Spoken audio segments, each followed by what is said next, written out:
All right, let's take one last look at your traffic and weather for your ride in on this Thursday morning. Couple different accidents to report. We'll start out at Bluff Road near I-77. Another one at Harmon Road near Clearview. Let's see. Also have one at Monticello Road and Kaufman Road as well. Today, high of 74 with plenty of sunshine. Tomorrow, mixed cloud and sunshine with a high of 75. And then your Saturday and Sunday, same kind of forecast, clouds and sunshine with a high of about 77. That's traffic and weather from the Wetzel's Automotive Traffic Center here on The Game.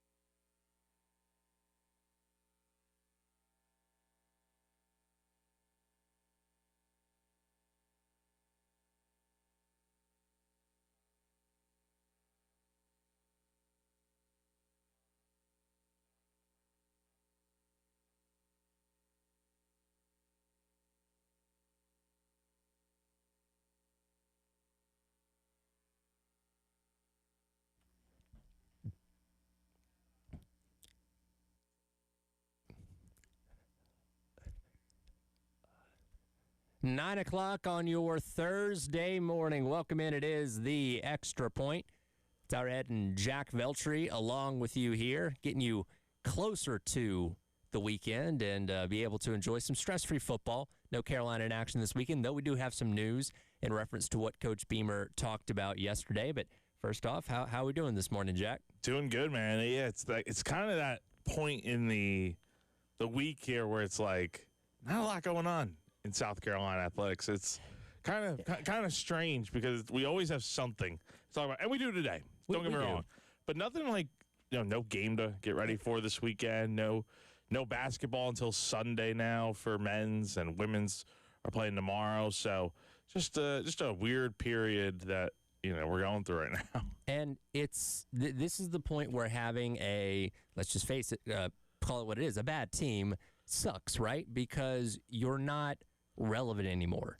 Like last year, you had the double bye weeks, and you had the bye week before Ole Miss, and then what was the second bye week? Was that it was before the A&M game too? But it's like end of October, right? Yes, it was before the A&M game. That's right. But at least at that point in time, you had beaten Oklahoma. I guess you had beaten Oklahoma and then had the bye week. So yes, you were at least trending in the right direction at that point in time because you were 4-3, still live, in the mix to make a bowl game and all that kind of stuff. So you were more relevant in the conversation. We liked what we'd seen out of the offense the last couple of weeks. So there was a lot of belief that because they played 5 games in November last year and won all 5 of them, obviously, en route to ending up, 9-3. So you were more relevant. There was a lot more optimism going into that games and what you could possibly do, of course, pull off the upset against the time number 10, Texas A&M to start that run. And, of course, the rest kind of there is history. It's the complete opposite right now because you're not relevant. You're likely not going to make a bowl game. Like, I love looking at bowl projections. I go all the way back to in March. If somebody puts a bowl projection out, I'll read it because I'm always curious to see where they think certain teams, especially South Carolina, is going to end up. And you're at the point now where nobody thinks you're going to make a bowl game. So you don't show up on those lists, even at the low-end bowls that nobody really cares all that much about. So nobody's talking about Lenore Sellers. Nobody's talking about Nick Harbor, Dylan Stewart. Like you've just kind of disappeared in a lot of ways from the general conversation of college football because of how this season has gone. It's a dark time right now. It is. And look, they did it themselves. We're just calling it how it is. And yeah. That does make weeks like this a little different because there's not as much projecting forward because there's not as much optimism. Though yesterday we did get some news about the offensive coordinator spot that we'll dive into in just a second. But first, it is time for our 9 a.m. Sandstorm Pick-Me-Up.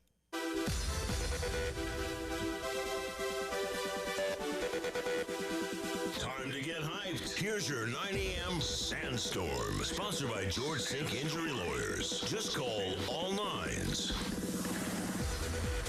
It is time for your 9 a.m. Sandstorm Pick Me Up, brought to you by South Carolina's largest injury law firm, George Sink Injury Lawyers. If you've been hurt in the car or at work, call George Sink now at 803 all nines. Yesterday was the weekly teleconference for SEC head coaches, and I'll just say this. My job here is to get all the audio that we use for our shows every single day. When I tell you I searched for hours trying to find this teleconference somewhere so I could get this clip of Shane Beamer, I tried my hardest. Nowhere to be found. Did Wes not have it? Wes did not have it. He said he got it from, or he got the quote from somewhere else, but he didn't have the actual audio. And I found the SEC's SoundCloud, where in the past they have put up the entire press conference. The last one they put up was week 7, though. This is week number 12 that we're going into, so that's not going to do me any good. And like I found like individual outlets like Power Mizzou, Bama Online will put their individual coaches like 9 to 10 minutes up. Like I found like Bobby Petrino's, Eli Drinkwitz, that kind of stuff, but nothing for Shane Beamer. So I do apologize that it not going to get to physically pull this quote. Yeah, I'm going to be honest. I think most of us in the media totally forgot about the teleconference yesterday just because it's the bye week and whatnot. Sure. But, yeah, so there was one thing that – and we do have the full quote. We have the quote. We can't hear Beamer say it. We'll have to read it off. So, I mean, if you want to give it your best shot at the Beamer accent, then be my guest. What is Beamer's accent? It's what would that be? It's got southern twang to it, I would say. A little southernness. Does it though? A little. It depends on what he's. Well, here's the thing. You're from New York, so your idea of a twang and an accent is a lot different than mine. Like maybe for me, it has to be because I probably have an accent to you. Not as much. Not as much. It was worse when I was a kid. If you could hear like a recording of me when I was 11, I had a very very southern accent. Yeah. Like you sound pretty normal to me. Yeah, I think doing this job has neutralized my accent a little bit. But I wouldn't say Beamer has like any kind of thickness to it. It depends, but I would have to say as well or really a lot if I wanted to be Coach Beamer, but which I don't think that's included in this quote. But anyways, of course, yesterday on the teleconference, the question got brought up of what is the plan for the final 3 games in terms of offensive coordinator. Now, again, earlier on this week, Big Spur did report that it was going to be a combination of Mike Furrey and Sean Elliott. Coach Beamer gave some clarity to that yesterday where he said, I wouldn't say we have an OC for the rest of the season. We have a really talented offensive staff that each and every week, as we always do, the offensive staff will work together, which is what they've been doing to put together the game plan. And then on game day, the primary play caller will be Mike Furrey. But like I said, the plan and what we're calling, that's put together during the week. He will just be the main guy that's talking to the quarterback and communicating the play to him on game day. So from the physical aspect of literally calling the plays, it will be Mike Furrey having the two-way communication with Lenore Sellers on the sideline, but the actual process of putting together the game plan does sound like it's the same. So, I mean, I think it works. I mean, 3 games left to go. I don't see a ton changing between now and the end of the season to go make a bowl game here, but I like the idea of Mike Furrey calling plays. And you look at his time at Limestone College. I mean, he was there a few years back as the head coach, and those teams that he coached had pretty good offenses, scoring like 30-plus points per game, averaging 30 points a game, and a ton of yardage on offense. So I think it's possible that maybe this works out a little bit, but we'll have to see. I was talking with Terry about this a little bit earlier, and the thing that really stands out in that quote is everything else kind of staying the same in terms of crafting the game plan and all that kind of stuff with everybody on the offensive staff involved, which sounds pretty par for the course for what I think every offensive staff does in terms of everybody having their input. But it's like, are there aspects of that you can change? And again, he just kind of gave it a general overview. He didn't mention specifically what every person in that offensive staff will be doing, but outside of just Furrey calling the plays now, is there other aspects of that you maybe approach differently, you maybe do differently, maybe somebody has a different say on this or that in terms of crafting the game plan? Because what that quote there says is that they looked at it as, okay, Shula literally calling the plays on Saturday is the only problem we have with the offense. All other aspects of that process are good, and we're going to keep rolling with that. And again, we don't get to sit in these meetings. We don't get to be in the buildings for these kind of things happening. So we don't know all the intimate details of what those meetings and game plan crafting look like. But I do wonder, are there other aspects that can be changed besides just the actual person calling the plays? I think certain moments of the game, you could probably look at maybe Mike Furrey calls a different play here and there compared to what Mike Shula calls. I think the overall game plan, I think you go back to the Alabama game of them as a group, including Shula at the time, kind of dissecting what works, what doesn't work, who are the best players, what are our best plays, get the ball to them, and let's go from there. I think we're going to probably see a lot more of that this week, or not this weekend because there's no game, but the rest of the season starting next weekend with A&M. I mean, what do you have to lose at this point besides letting Lenore Sellers cut as loose as he's ever cut loose in his college career? Let him play free as can possibly be right now and let him go do his thing. I honestly think you kind of maybe even look back at the end of last year and what worked so well offensively, because under Dow Loggins in November last year, I mean, this team was putting up points after points after points every single game. So just find out what works best for this offense, because you're not changing up the entire playbook. You're not implementing Furrey's offense in a matter of 2 weeks here.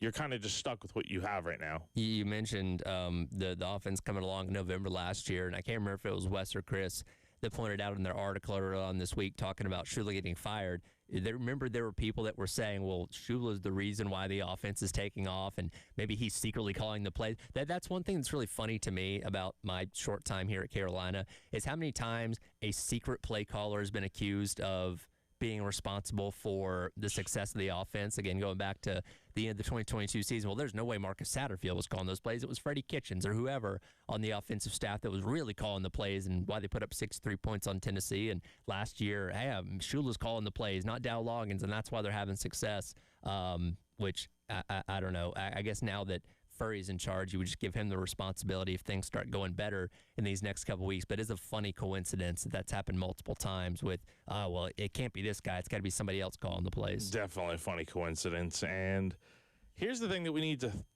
kind of think about a little bit here.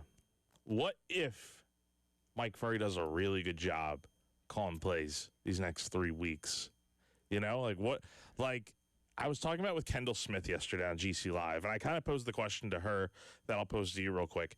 I mean, she said they would need to score about 30 points a game for maybe the thought to even be considered of hiring him full-time as the OC. But for you, what kind of points per game improvement would you need to see from this offense to even think about going down the Mike Furrey path? Well, let's expand out to not just points per game. Let's look at all elements of this offense on the other side of what would be successful enough to where at the end of the month we'd say, hey, maybe just hang on to Furrey as the offensive play caller. Let's dive into that coming up next. It is the Extra Point. It's our head and Jack Beltry along with you here on your Thursday on The Game.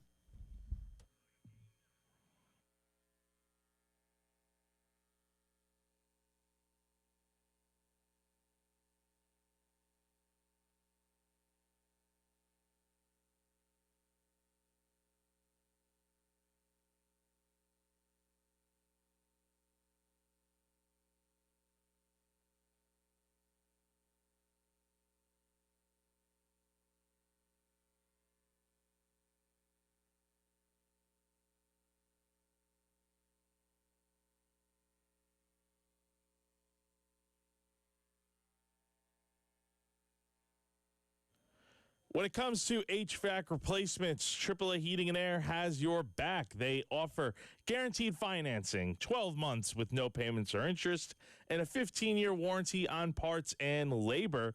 If you need a new system, they're the best in the Midlands to go to. But what if you don't need a replacement? What if you just simply need a repair? I got some good news for you. AAA Heating and Air has you covered there as well. They offer up to 12-month payment plans on repairs with no credit check for homeowners who just need repairs. All you need is just to have a valid bank account, and they'll handle the rest. So whether you need a replacement or a repair, AAA Heating and Air has unbeatable options for you. Give them a call today at 803-677-1500. Again, that is 803-677-1500. Tell them that you heard about them on 107.5 The Game and get your comfort back.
Welcome back in. It is the Extra Point. Tyler Head and Jack Belcher along with you here on your Thursday on The Game, discussing the change at offensive coordinator where Mike Shula was fired on Sunday, and now Mike Furrey, so we'll go Mike to Mike, taking over for the remainder of the year as the play caller. He'll be the one that is in the headset of, or on the headset in the ear of Lenore Sellers, relaying the plays to him during these final three games. But as Beamer said in the teleconference yesterday, the process of crafting the game plan, all going to be the same, collaborative effort, all those kind of things. But where do we set our expectations? And you asked the question there before the break that in talking with Kendall Smith yesterday, you guys talked about you got to eclipse like 30 points per game in the final three games to really be able to say, hey, A, this was really successful, and B, are we talking about, hey, is Mike Furrey good enough to just keep this role going forward? Well, which is a tall ask. I don't know if we're going to get to that point or not, but let's kind of talk about what success looks like offensively over these next 3 games. And God, if you told me they could score 30 points a game in all 3 of these, Coastal maybe not as tough to do that. Again, you couldn't do it against against SC State or Kentucky earlier on this year, so there's no telling there. I would consider that a resounding success because the Shula offense never even came close to that in 10 games as the OC. Well, the first thing that we need to even talk about, it's not even an offensive stat, it's going 3-0. I mean, you have to win all 3 games for this to even be a thought, I would think, right? Yep. Because then you're getting to a bowl game, and I mean, whatever happens in the bowl game is whatever happens in the bowl game because you're not going to get everyone playing in that game. People are going to opt out, especially since it'll be much more of a meaningless bowl game compared to anything. Bowl games outside of the college football playoff operate outside of the canon of the season, in my opinion, because I agree. Whatever happens, it's just like, okay, all right, you can poke holes in and say, well, you didn't have those guys. They opted out. They transferred. The other team didn't have these guys. Like, unless you're playing in the college football playoff, bowl games aren't going to save or ruin a season. No. So the first step is go 3-0. I think in terms of, I think you do have to start with points per game. I would say, I think about 30 would be right. Anything over 30 per game would be really nice. And, I think the real test is going to be what do they do at A&M next week? I mean, that's going to really make or break what this offense is, in my opinion, the rest of the way. I mean, I just don't see them scoring a ton on Texas A&M because they got a good defense. They're just a very good team, Tyler, in general. But if you were to go out here and really, even if you lost that game, but go into like a shootout with them and it's your offense scoring a lot of the points, I think you feel a bit confident that, like, hey, like the rest of the way, like this could work. So I think the points per game is kind of the statistical metric that is going to be really measured upon how successful this offense is. And, hey, can Furrey get him over 350 yards? Because famously, as we know from Saturday, they're the only team at FBS, not just Power 4, of the 136 teams competing at the FBS Division I level. They're the only ones that have not gone over 350 yards in a single game this year. If you tell me Carolina scores over 30 points and they have 387 yards of offense next week, and regardless of if they win the game, I'll say, you know what? That's a success. Moral victory or whatever, I'll take that. Yeah. So, I mean, that would be a huge step in the right direction if this team is doing things that the offense couldn't do all year long. And it would make you think, like, okay, if this really does go well the rest of the year, what does the Mike Furrey playbook look like when he gets to install it on his own? I think you have to retain him regardless heading into next season, whether it is... Oh, I think he'll still be on the staff. Yeah, like moving back to receivers coach, or I think you give him more of an increased role in this offense. I don't know exactly what that looks like, but if it really does go well, something to kind of reward him for that, because I still think you do need to go externally looking for your next coordinator. I just don't, even if this did go really well and it's like, man, you can't say no to that. Like, you can't say no to Mike Furrey and the job that he did, and you got to retain him as coordinator. That might be great and all. That would be fine, I think, if Mike Shula had never been hired. Yeah. It would have been okay to go with the in-house hire. But I think if you're Shane Beamer, and I think he's going to be back next year, I have no reason to believe why he wouldn't be. I think he definitely deserves a chance to get this right. But if you're Shane Beamer, I mean, are you really putting your eggs in the basket on not going externally to look for an offensive coordinator? I think you do need to bring in somebody that is a lot more proven at this level of college football. And yeah, Furrey could do a great job over the course of these next 3 weeks, but I really think the majority of people want to see a proven outside hire that can run a college offense and that can come in here and, if nothing else, just generate some excitement, right? Because really, and I wasn't here when Marcus Satterfield got hired, but I know he was the assistant tight ends coach at the Carolina Panthers, and I don't know how much buzz that created going into Beamer's first year. I was here when Dow Loggins got hired, and I remember all the pushback from that. And then last year when they transitioned Shula over, it didn't really create a lot of buzz. It was like, okay, that makes sense, and we'll see what happens. But I think you're at the point now, again, going back to this being the most important hire of the Beamer era, you want somebody that not only invigorates juice into the offense itself, but that the fan base can get excited about. I think that matters too. No, totally. I mean, you want to get this hire right, because then it's like, here's the thing. I think you look back at the past coordinators that Beamer's hired. The one mainstay has always been Clayton White. He's always been here, and the defense has always typically been pretty good. And, in some cases when South Carolina has a good offense and the good play calling, like Dow Loggins did a pretty good job, I think, last season, you see the results that you get on the field. You get a good team. So I really think that's all South Carolina needs at this point, because look at the team this year.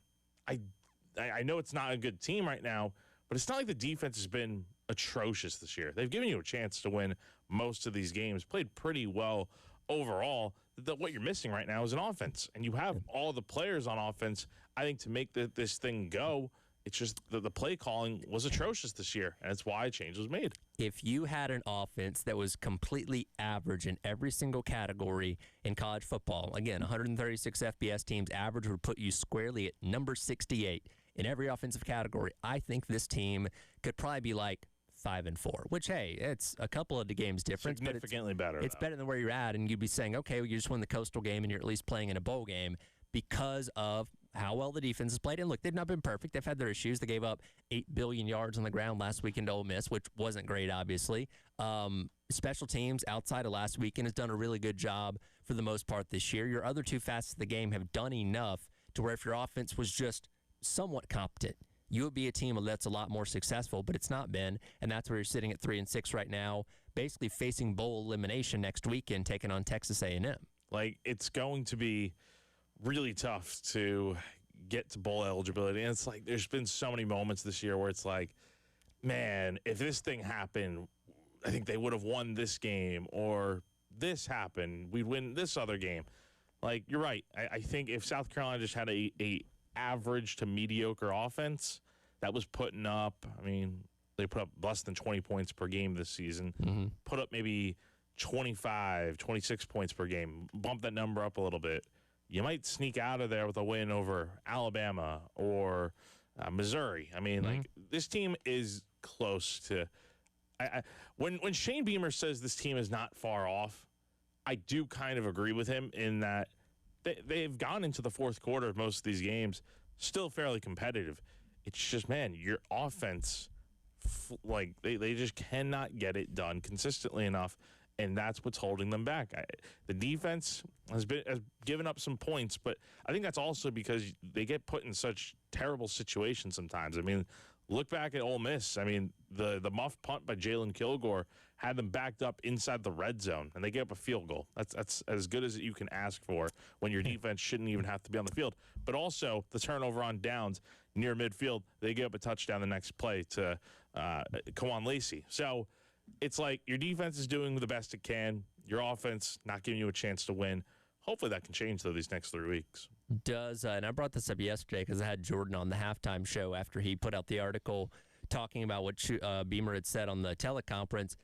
Does somebody like Jerry Neuheisel give you like this high anticipation that, hey, maybe that could be the same situation here? Because he took over as the OC. In his first game, they put up 42 points. I think 7 of those may have been by a defensive score. But either way, 30-plus points on a Penn State team that at the time we thought was still a top 10 team in college football before James Franklin got hired. That is probably the exception and not the rule. But I think a lot of people can look at that and say, see, it worked out for them when they fired their head coach and OC and let this new guy take over. And I think we'll all be anxious to see if Furrey can generate similar type of results. I assume Mike Furrey knows how to work a headset, so he's... Yes, I think he does. I know he wears a headset on the sideline, so he's got that going He for knows him. where the buttons are. Now, you know what? That would be pretty cool if we saw Mike Furrey become what Jerry Neuheisel had been. Well, I say had because the offense hasn't been as good lately. I mean, well, they ran into Indiana. They ran into Indiana.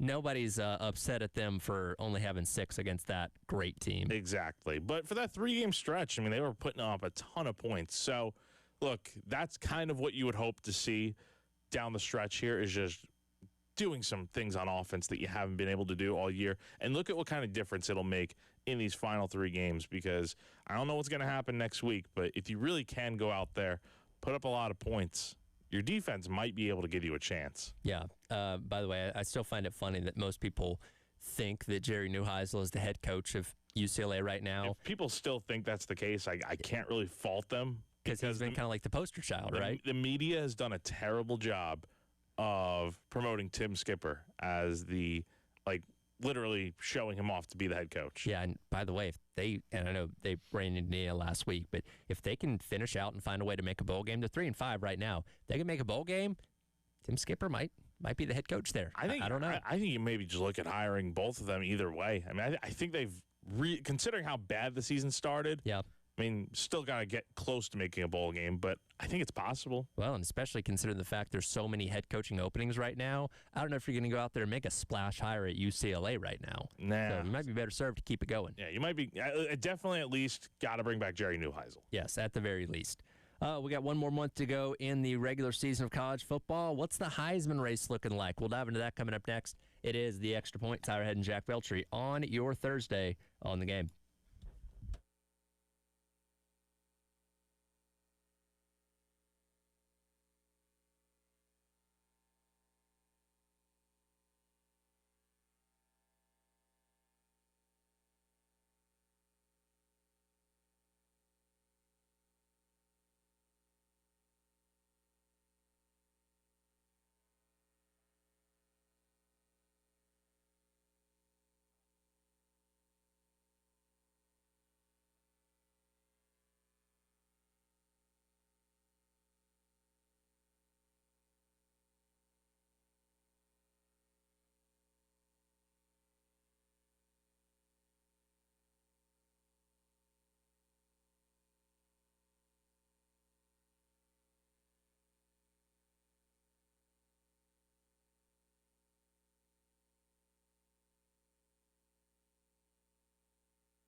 All right, welcome back in.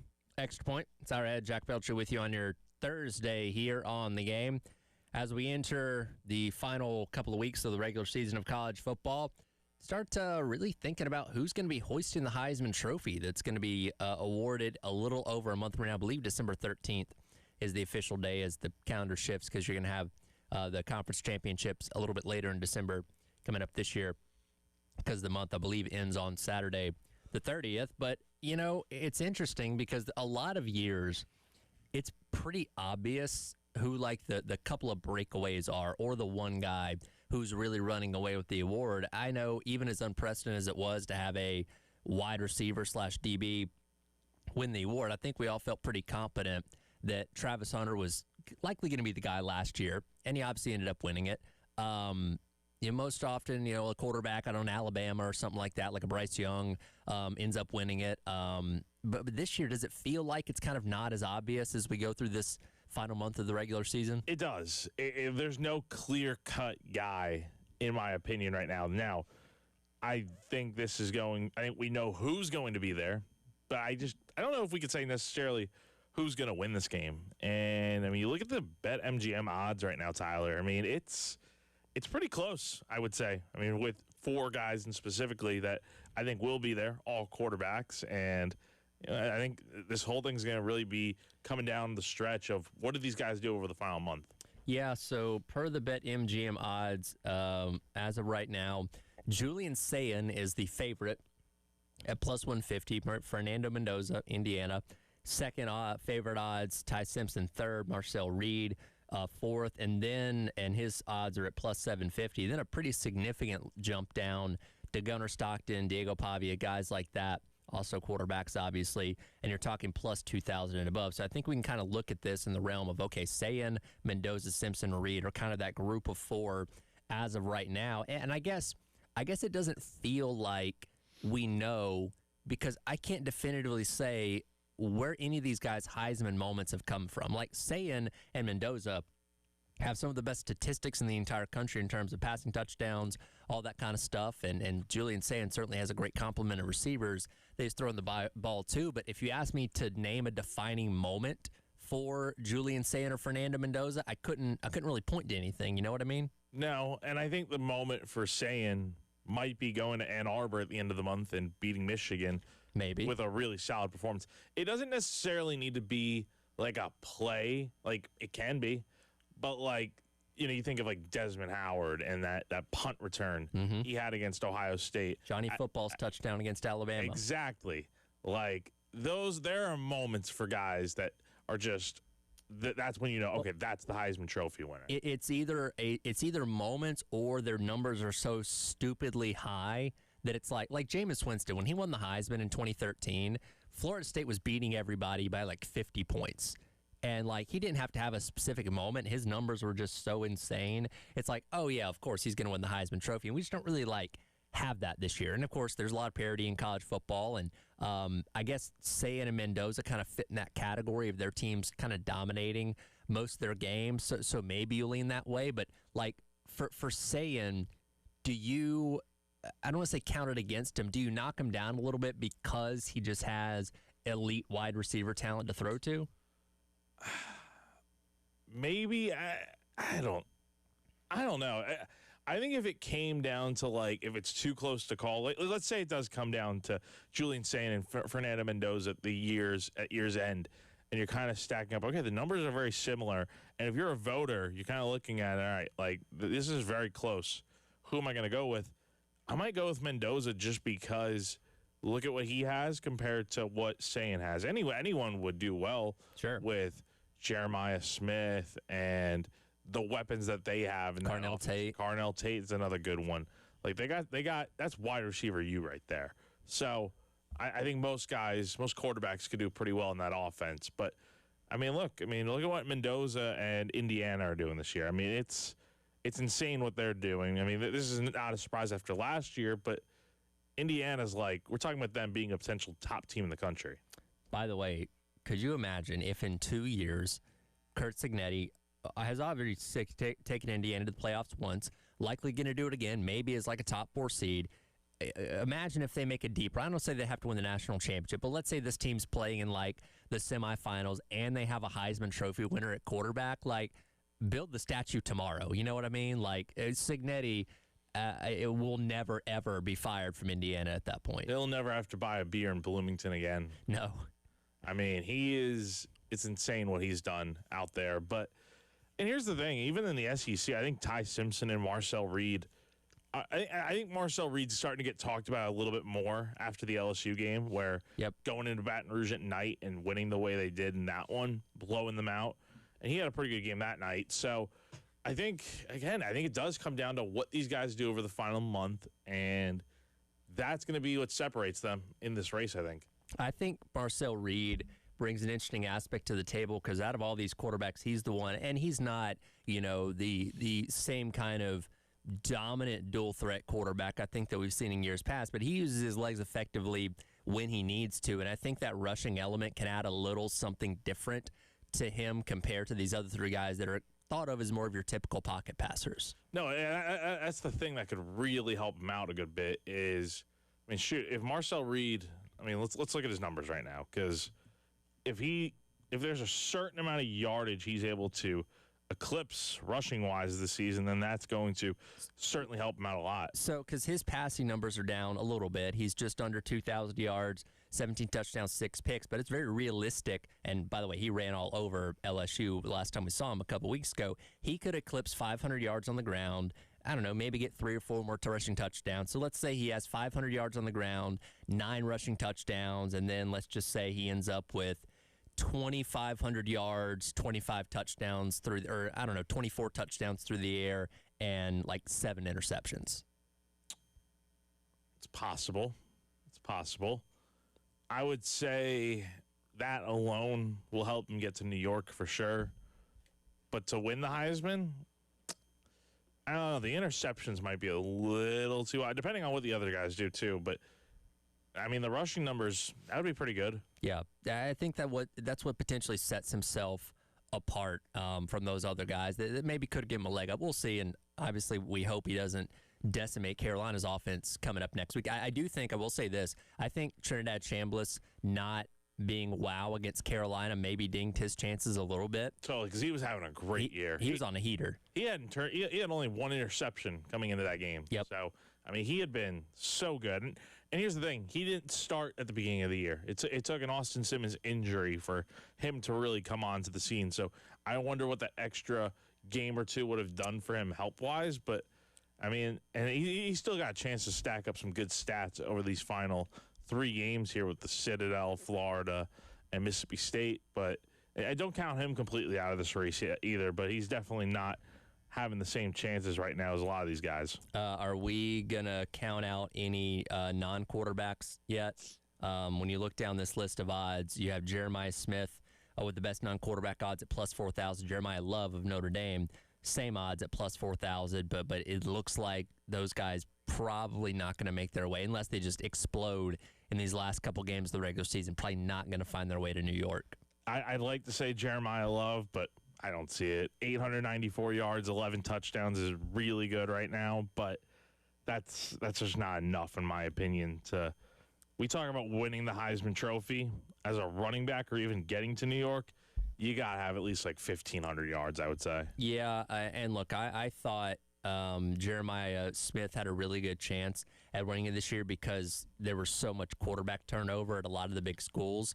I thought he could potentially go out there and just put up insanely stupid numbers that make him undeniable, because that's what Devontae Smith did, which, by the way, Devontae Smith's my favorite college wide receiver of all time, because that 2020 season was just absolutely ridiculous. I don't know if that will ever happen again. And that was in a shortened season because you only had 10 regular season games. And the thing is, teams are covering up Smith. They are.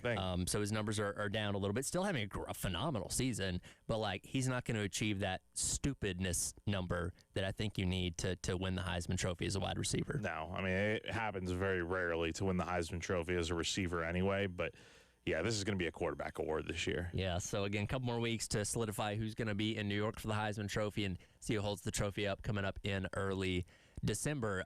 What head coach is getting fired next? We're on a little bit of a heater lately in terms of coaching getting fired week after week after week. who could be on the chopping block this weekend. We'll discuss that coming up next to wrap up the hour. It is the Extra Point. It's our head and Jack Beltry with you on your Thursday here on The Game.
Welcome back in. It is the Extra Points. Out ahead and Jack Beltry along with you here on your Thursday on The Game.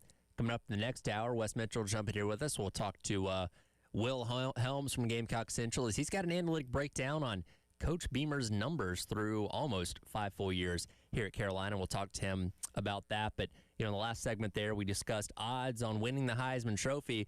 Well, there's also odds out there of who's the next head coach that's going to get fired in college football. And it goes without saying, this has been an unprecedented year of coaches being fired midseason. I don't know who the heck's going to take all these jobs. That's going to be a fun carousel to watch spin once the offseason does finally get here for all these teams. But if we're continuing with trends, the last 3 weeks, Billy Napier, Brian Kelly, and Hugh Freeze, we've had a different SEC head coach get fired.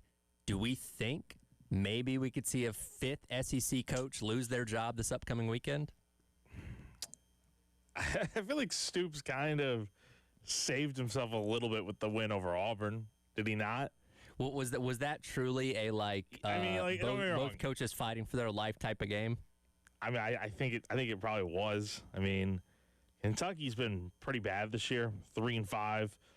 They get Florida at home this weekend. And Florida's not much better either, and they've already fired their coach, so it's not like they're going to fire the interim.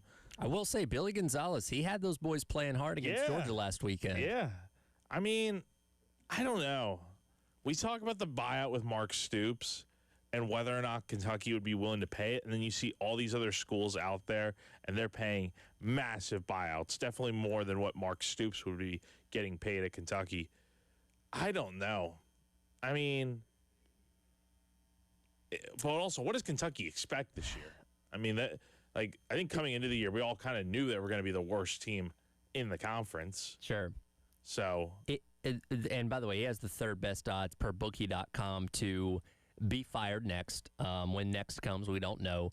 But I think if you're Kentucky, you've gotten so far down the road with this. Like Arkansas fired Sam Pittman, and they were one of the first programs to do it, where there was a thought of, hey, we might be the only SEC job open this offseason. We're going to get a really attractive hire to want to come in here and be a part of the SEC. Well, now you're, fourth out of the 4 teams in the SEC in terms of job attractiveness. If Kentucky fired Mark Stoops, they're fifth, right? That you are the 5th most desirable job in the SEC because you're going to be playing second fiddle to men's basketball there. And, yeah, they'll pay you a ton of money, but, in terms of trying to come in and win, I don't know how successful you can be. And that's the other thing.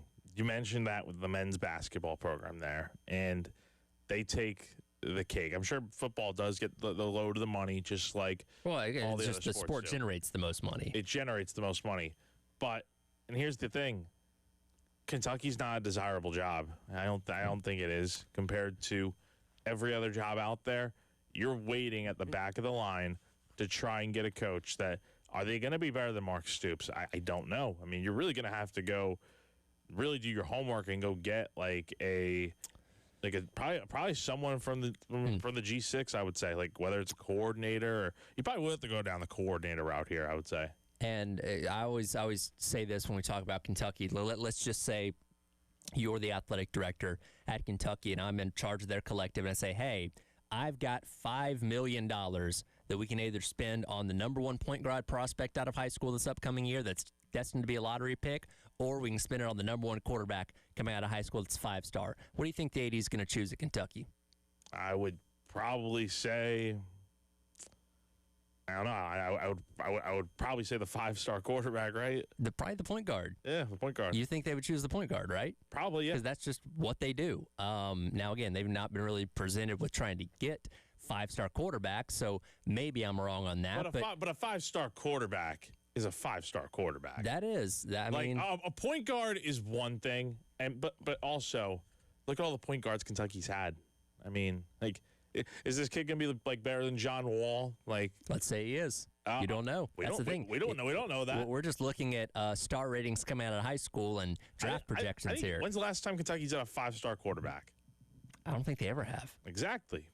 But is that enough to just turn the entire program around? I don't know if it is. You could get people to buy into it. Maybe. If new coach comes in and immediately brings in a 5-star quarterback, you get the buzz going. Football, I know basketball is king out there in Lexington, but get a coach that's different in there. Get some good prospects coming in. A 5-star quarterback. You don't think that would wow people more than the basketball program with bringing in a 5-star point guard? he's just another 5-star point guard, another guy on the long list of great players that they've had. Kentucky has not had anything like that in football. Yeah. Well, and to your point, Indiana was primarily a basketball school, and, well, Kurt Cignetti's turned them into one of the powerhouses of college football. So all you got to do is get the hire right. I just don't know if it's attractive enough right now if you fired Mark Stoops to be able to bring that kind of guy in. I would say they probably need to wait another year. But that's just my opinion right now. I'm not sure. We'll see. But, Stoops right up there with Loxley and Fickle in terms of next coaches on the list to be fired, and we'll see if any of that happens this upcoming weekend. Hour number 1 of the books. Come back at hour number 2, jump into the Garnet Trust Hour. We'll talk Will Helms, also discuss some details of the college football playoff top 25 that came out on Tuesday night. That's coming up next here on The Game.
Welcome back in, 10 o'clock on your Thursday morning. It is the Garnet Trust Hour, presented by Krantz Cooling and Heating. Tyler Head, Jack Veltri, Wes Mitchell, along with you here on the game. You know, as we get ready for this upcoming weekend, I think, Jack, it makes the race to the playoff feel that much more real when you have the official college football playoff rankings out. We've gone with on the AP poll, which gives you a general idea of where teams stand. But now that we officially have the poll out, that the committee of people that's going to decide who the 12 teams playing for the playoff are coming up in a little over a month, now it's like, okay, now we can kind of set our expectations, what teams need to do this, what teams need to do that in terms of getting themselves into that field coming up in a month. It's going to be a heated race coming down the stretch here. We talked about yesterday, Tyler. We believe of the top 25 teams in the rankings right now, in the CFP playoff rankings, we would probably say 23 of the 25 are very much still in the mix, meaning if you have no losses, 1 loss, 2 losses right now, you're still alive right now in our eyes. So a lot of those teams that are in the top 25 are very much alive, and it's going to be a crazy race. A lot of these teams will play each other over the final month, so you're going to get a little bit of that knockout effect, a little bit of teams getting eliminated week by week, and it'll be interesting to keep up with. But certainly, there's a lot of teams in the mix right now. Wes, we didn't get to talk about it yesterday, but your thoughts on the initial college football playoff top 25? I mean, I think they did okay. Like, you can – here's the thing about these rankings. At this point, it is still very early, especially – but who are the two that would not still be in it? Tennessee's one of them. Yeah. Who is the – Washington. Those Okay. are our two out of Because the top 25 that we said didn't really maybe have a pathway to get there. Because they have 3 losses. Yeah, Well, Washington has 2, but they're both 2, in conference sorry, play. So here's the thing. I think they did okay. Now, here's the thing. I feel like there's never actual continuity in how they decide one team over another. Like, if you whenever any rankings like this, when they have a committee chair or whatever on, like, hey, why is this team 4 and that team's 5? And he'll give you one metric. Team 4 is better at this than team 5. But then they'll be like, all right, well, why is 17 better than 18? They'll give you a completely different. They didn't have enough data points. Like, yeah, there's no like continuity in exactly how this stuff gets picked. My favorite cliche is when they say we watch the games, and I'm like, well, I'm glad you do. I would hope so. That doesn't tell me anything. Yeah, I will say this. I do agree with the idea that, hey, the eye test can be dangerous. The eye test. Sometimes you see what you want to see. Mm-hmm. Sometimes, like, you're affected by things you hear. You know, like you ever heard somebody give a take? You're like, man, it's actually a pretty good take, but I didn't think of that take before. But then you start thinking that way.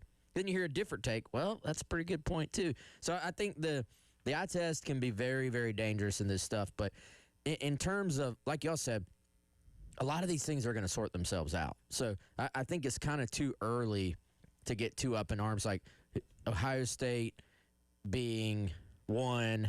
Texas A&M being 3. Like, there's some argument right now. I see people. Well, A&M actually should be 1 based on their resume. I don't really know at this point if it's worth getting all up in arms over. It's going to sort itself out over the next few weeks here. But I will say, and Wes, I like your take on this. How do you feel about the top 12 right now in the playoff bracket? Because I actually think that Tyler and I were talking about this yesterday. I think they got it as right as they could have. For sure, with what the current playoff bracket's looking like. I know people are going to debate, oh, well, Notre Dame being in at number 10 right now. I mean, they're going to always give Notre Dame the benefit of the doubt. If Notre Dame wins 10 games this year and doesn't lose again in the regular season, without a conference championship, they're going to be in, right? Well, and it's important to point out, if the playoff started today, that will be the line. Notre Dame in at 10 is the last at large because you have the ACC champ and the G5 champ not ranked in the top 12, so they would jump over Texas and Oklahoma. So all the top 10 teams are in. Then you add an ACC champ, which right now would be assumed to be Virginia, and the assumed G5 champ would be Memphis taking those last 2 spots. Yeah, I mean, so I do think that the little tweak that will end up being a big deal and how you do the buys is going to matter a lot this year. That, to me, that was actually the biggest issue with the entire thing last year in terms of the games we got in the CFP, because way too many blowouts, way too many matchups where you're going into it, and Vegas is telling you, well, this is actually not that even of a game, and then a lot of them played out that way. So I do think not having the conference champs get the automatic buys is it's a good mix. Like I do still think there's a reason to reward conference champs, which is what you're giving them. They're getting into the field. So if you're way out of this thing right now, like Virginia and Memphis would be, if it ends up holding on like that, you still are giving those guys a reward for winning their conference. Well, that doesn't mean you should necessarily get pushed all the way to the next round, in my opinion. So I think that's a good change. And do y'all put any stock in the fact that Ohio State won it last year?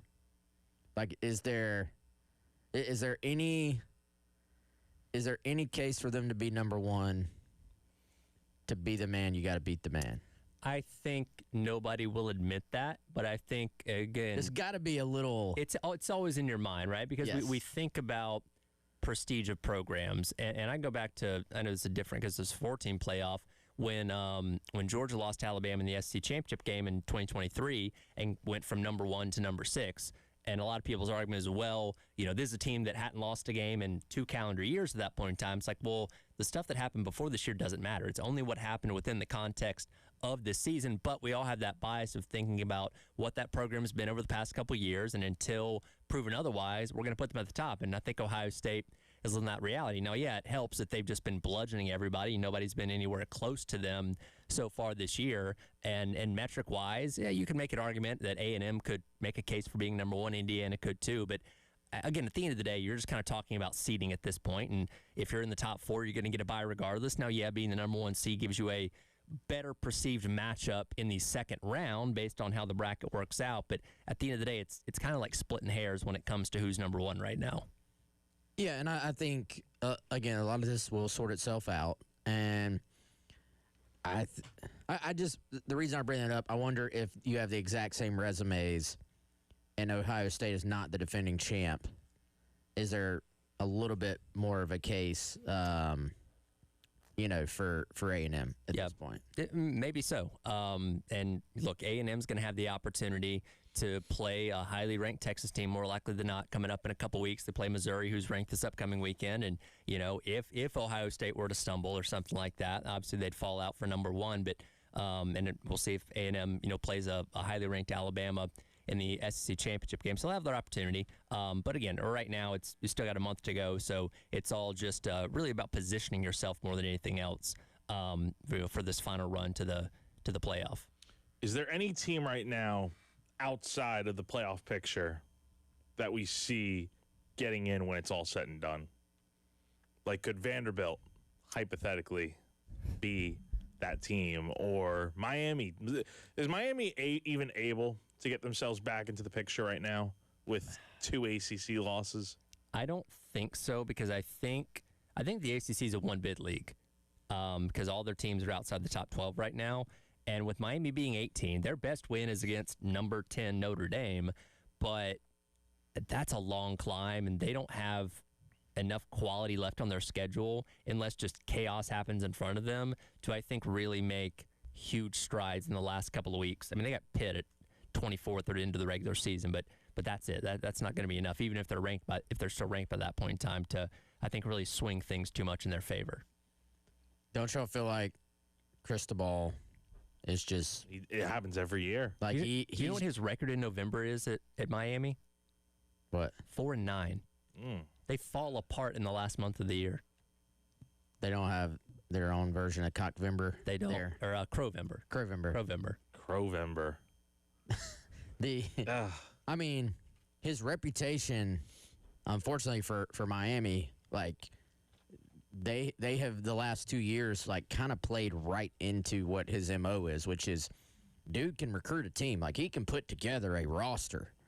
And both years, I will say this year too, certainly last year, with Cam Ward, I'm looking at that as that's a team, if they got into the CFP, I don't know if anybody wants to play them. Like if they get hot, if they play to their potential, Yeah. they could have beaten anybody last year, but they couldn't hold up their end to where they consistently, game to game, are able to do what they need to do. And so second straight year, I mean, there was a time. Now, maybe we overvalue the beatdown of Florida State a little bit because Florida State, I don't know if we quite realized at the time, because Florida State was still somewhat fresh off of beating Alabama. They had lost to Virginia, but you're going, that's a big upset. Virginia's pretty good this year. I don't think we realized, hey, FSU is once again not that good again. So, but point being, there was a moment where I think we were all looking at Miami and being like, are they playing like the best team in the country? And now ain't nobody having that conversation anymore. I don't think, to answer your question, you never say never, right? Like, I'm sure there's a path, but I think it would be a very narrow path for them to get back into it. They would need help. Yeah, they need a lot of help. Think of like what Clemson needed last year to even get to the ACC. And also, by the way, I think we need to point it out. Miami would need to win the ACC to get in. I mean, I like we said, Tyler, that's a one-bid league in my opinion, and I think you definitely need some help along the way to get in. But, I mean, I'm just trying to think, like, who else, what other teams on the outside right now have a realistic chance? Like I said before, if Vanderbilt, with 2 losses right now, if they go out here and win out the rest of the way, you go to Knoxville this year to close out the regular season. You win in Rocky Top and you finish 10-2. Going to be a very interesting case for them if they can go 10-2. One team that has the opportunity to really play, bit of spoiler here, is Michigan. So they're sitting at 21 at 7-2. Only one of those losses in conference play because they also lost to Oklahoma in the non-conference slate. Again, they've got this winning streak against Ohio State. If they beat Ohio State this year, assuming both teams win all their other games, they would be in the Big Ten championship over Ohio State. Obviously, if they win that, they're in the college football playoff, and that probably bumps out another team, maybe like a Texas or a Notre Dame, that might be on that bubble. Because assuming Ohio State's 11-1, you still have to put them in. Indiana, assuming they're 12-0, 11-1, or whatever, losing the conference championship, would also be in. Michigan can really play spoiler this year if they can keep that winning streak against Ohio State going. Do they handle business these next 2 games on the road?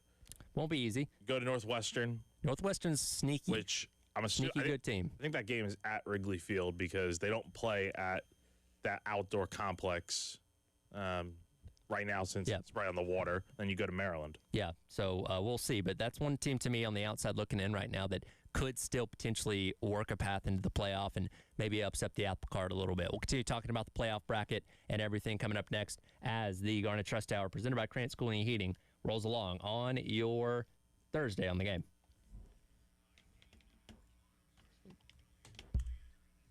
I got it.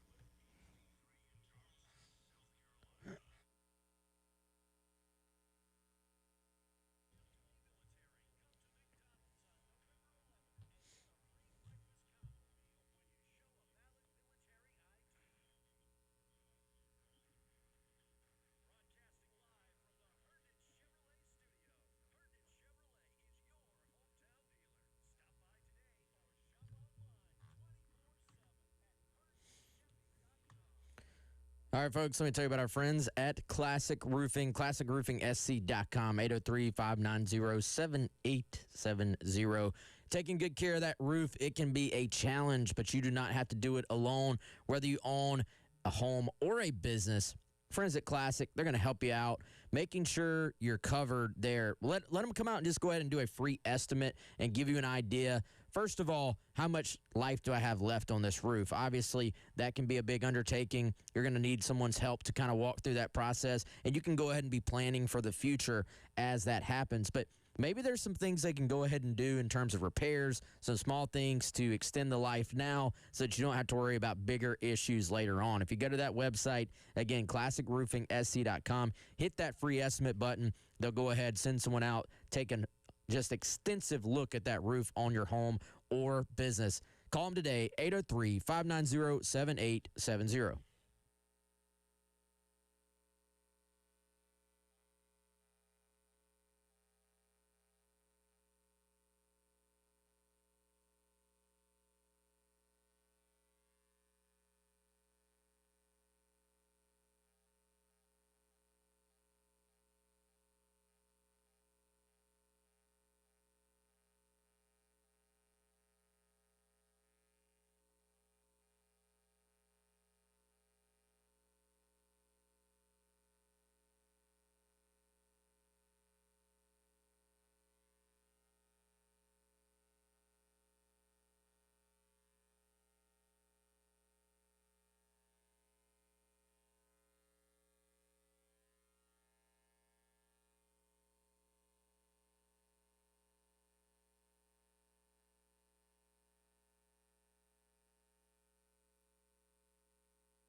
All right, welcome back in. It is the Garnet Trust Hour presented by Krantz Cooling and Heating.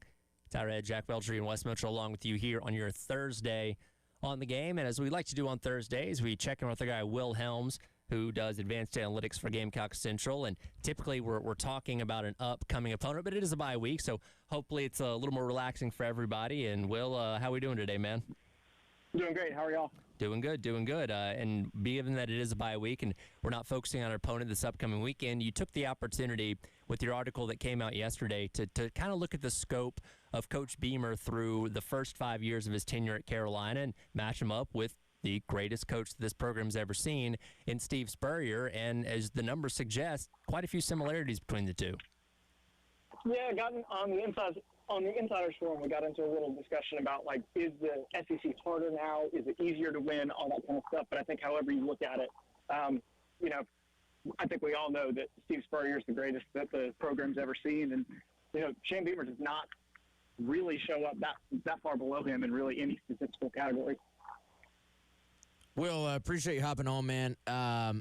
I'm just going to encourage everybody to go read the piece this week because I don't even know if we can do it justice by trying to dive into it here in a short segment. But honestly, man, probably one of the better pieces I've read this year, just in terms of breaking down everything, all the factors, all the context, I would say, of the Beamer era to this point, man. So kudos to you, everybody, for real. Go check that out. Will, if you were sitting in Beamer, let's just dive into it. If you're sitting in Beamer's seat right now, you have an opening. Who are some guys maybe you would be interested in? Who are you calling and checking to see if they're interested in South Carolina that maybe have done a little bit more with less at some other places? Yes, I think one thing to consider is Shane Beamer has shown the ability to drastically change the way he does things, but he does kind of stick to a little bit of a script, and I don't think that's a bad thing. One place I'm looking that I've not really heard anybody talking about is sitting head coaches. He's got two on staff right now that he pulled directly from lower schools, one from the FBS level, one from the FCS level. And if you just do a quick statistical dive into the FCS level, over 25% of the top 30 offenses are located in North Carolina, South Carolina, and Tennessee. That's a lot of, pretty good opportunities. Of those, I've got 7 schools where the head coach is the primary play caller of, one of the best FCS teams in the country. And so I'm looking at guys like maybe a Will Healy, a name that's popped up in the past. He's sitting at ETSU right now. He's a guy that is known for his offenses. Has never really had good defenses when he was at Charlotte or even at, APSU, but a guy that really knows how to call plays, a guy that really knows how to build his offense. And so I'm looking at guys like that, or even like a Bobby Wilder at Tennessee Tech, or even a Kerwin Bell at Western Carolina. I don't know if Beamer's going to go that direction, but I could definitely see him going to the FCS level and saying, okay, we got some really good play callers in this area. Who's a guy that I could call up, bring his offense, bring his mind, and see if we can, switch away from this kind of pro-style offense that he's looked for in the past. Hey, Will, it's Jack. Two-part question for you. At what point this year did you kind of feel like this whole Mike Shula as OC thing isn't working the way everyone thought it would? And, from a numbers standpoint of what you do, why didn't the Mike Shula hire work? Yeah, I think so. First of all, I don't want to go into revisionist history. There were a couple people, usually your negative Nellies, who said this is never going to work. We've seen Mike Shula in the past. I think that people, when he was hired, I think it's a totally defensible decision. You're looking at a guy who's keeping some continuity, a guy who is, coming in and, has some familiarity with the offense, has experience calling plays for a bigger quarterback in the Lenore Sellers mold, and when he was with the Panthers with Cam Newton. I think the issue is it really started to show that after his scripted drives, he just didn't really have a good feel for the college game. And I don't think he maximized Lenore Sellers' kind of opportunities the way that he did it. Whether it's, trying to prepare, I saw somebody saying, hey, he was trying to prepare Lenore for the NFL. And so maybe some mechanical tweaks or making him do some reads that he wasn't really comfortable with. But I think the biggest thing, it's kind of week 4, week 5, it was pretty obvious that part of the reason South Carolina couldn't run the ball is because they weren't really spreading the field and they weren't really doing a job of maximizing personnel. And so I think it's, you can look at a couple games and say, the offense didn't play that well. We'll be okay next game. But as it kind of started to compound on itself, it became pretty obvious that, he could bring in some tweaks, but it was going to take more than a couple tweaks to make the offense a team that really, coming into the season, we thought this could be the best offense in Shane Beamer's tenure, and it just obviously wasn't. Again, talking to Will Helms, does Advanced Analytics for Gamecock Central here on the AAA, heating in our phone lines. And, obviously when you look at numbers all the time, trends are things that pop up and stand out as things that happen consistently over and over again. And when you look at Beamer hires his offensive coordinators now in his technical third one or going into his fourth one here with whoever he ends up getting, he's always had guys that have had strong NFL ties, one degree to another, Marcus Satterfield, Dow Loggins, and obviously more recently Mike Shula. Why do you feel like Beamer likes to go with guys that have some form of experience at the next level as opposed to guys that have purely been college offensive guys? So I think part of the thing is if you get a college offensive guy, it is very hard to find a college offensive guy that has a very nice defense to complement that. And I think part of the reason is if you're playing up-tempo the whole time, your defense is going to bear the brunt of that. And so I think that the logic is sound in, looking for a guy that can play some more measured, huddle up, run more of a pro style, whatever that means, because we all have different definitions for it. But I think a lot of it is just he wants to play a defensive game. There's nothing wrong with that. But I think it's, when you get to the point where you can do that if you've got a 40th ranked offense or if you've got an efficient offense that scores a lot, even if they're slow. But when you get to the point where, okay, now our defense is out there the entire time because not only is our offense slower and isn't really catching fire, isn't really putting up a lot of points, now we're also not really staying on the field. Then you start to see some of the issues that come into play in the fourth quarter where the defense just gets worn down and can't really keep up with some of these other offenses. Yeah, I think that's a good point, Will. I'm trying to think of how to say this to where it doesn't just sound completely backwards, but just like scoring the most points is obviously the goal in every game, but having some complementary aspects to what you're doing on offense, I think certainly is valid. A lot of people don't want to think about that. They just want to look at the raw numbers, maybe how many points per game do you score. I remember like when Brian McClendon takes over for probably the first and only time in his career, Will Muschamp just says, hey, we're going all in on up-tempo, spread, RPO, and you had the best that first year of McClendon. You had the best offense of Will Muschamp's tenure, but it didn't necessarily result in more wins. So being able to be efficient on offense and stay on the field and kind of operate, but without maybe using that tempo cheat code, I think is kind of important. And, I even wonder, Will, the games are a little bit shorter these days too, like with the different timing mechanisms they use now. Like, to me, you're seeing teams like Vanderbilt, teams like Missouri take advantage of that a little bit just with how efficient they are and how well they're able to stay on the field. So, if you're Beamer, what qualities are you looking for in this OC in terms of, like, being able to put up points but also do it in an efficient manner while complementing the defense? Yeah, I think there's a bunch of ways to look at it. One thing that's interesting, I think it was on ESPN, there was a deep dive a couple weeks ago into the last few national championships and how many more possessions used to be in national championship games 10, 15 years ago than are now. And you talk about Vanderbilt. What that does when you have fewer possessions is you have a larger margin for error if you are, or a smaller margin for error if you are the favorite. So you look at Vanderbilt. If you're limiting teams to 8 offensive possessions, 9 offensive possessions a game, you get 1 or 2 turnovers and you've completely turned the game. Versus if you've got 15 offensive possessions, typically the team with the more talent is going to win that game just because as you get a larger sample size, they're eventually going to score more. You're not going to do as well with your offensive possessions. And so you see a lot of these teams that are really slowing the tempo, being methodical. You think of a Vanderbilt, you think of a Missouri, Alabama to a certain extent is doing the same thing.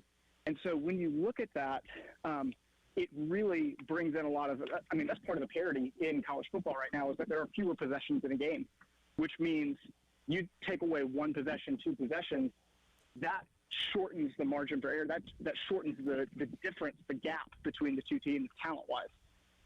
So I think there are many ways to do it. You just kind of have to have an offense that kind of plays to your strengths. And so Beamer's never going to be a guy that wants to go out and win every game 60-50. I think there's some wisdom in that. But you do need an offense that's not going to go out there and have a 3-and-out, 40% of the time and just ruin, 40% of your possessions, ruin your field position, all that kind of stuff. I do think the biggest thing is they're going to need a team that can be lethal inside the red zone, inside the 40, because South Carolina's been one of the worst we've ever seen in that category this year. If you turn it around to do just a little bit better inside the 40, we may be talking about South Carolina being 5-3 right now instead of 3-5. Well, good stuff as always. Appreciate your time, and sure talk to you if not next week, the week after. All right, appreciate it, guys. Ken Wilhelms there does advanced analytics for Gamecock Central. Read his breakdown of Coach Beamer through almost his first 5 years here at Carolina and how that stacks up to Steve Spurrier, his first 5 years as well. We'll come back. We'll get back into the playoff conversation and see how it stacks up, the top 25 the other night, to what the projections were in the preseason. That's coming up next. It is the Garnet Trust Hour presented by Krantz Cooling and Heating here on The Game.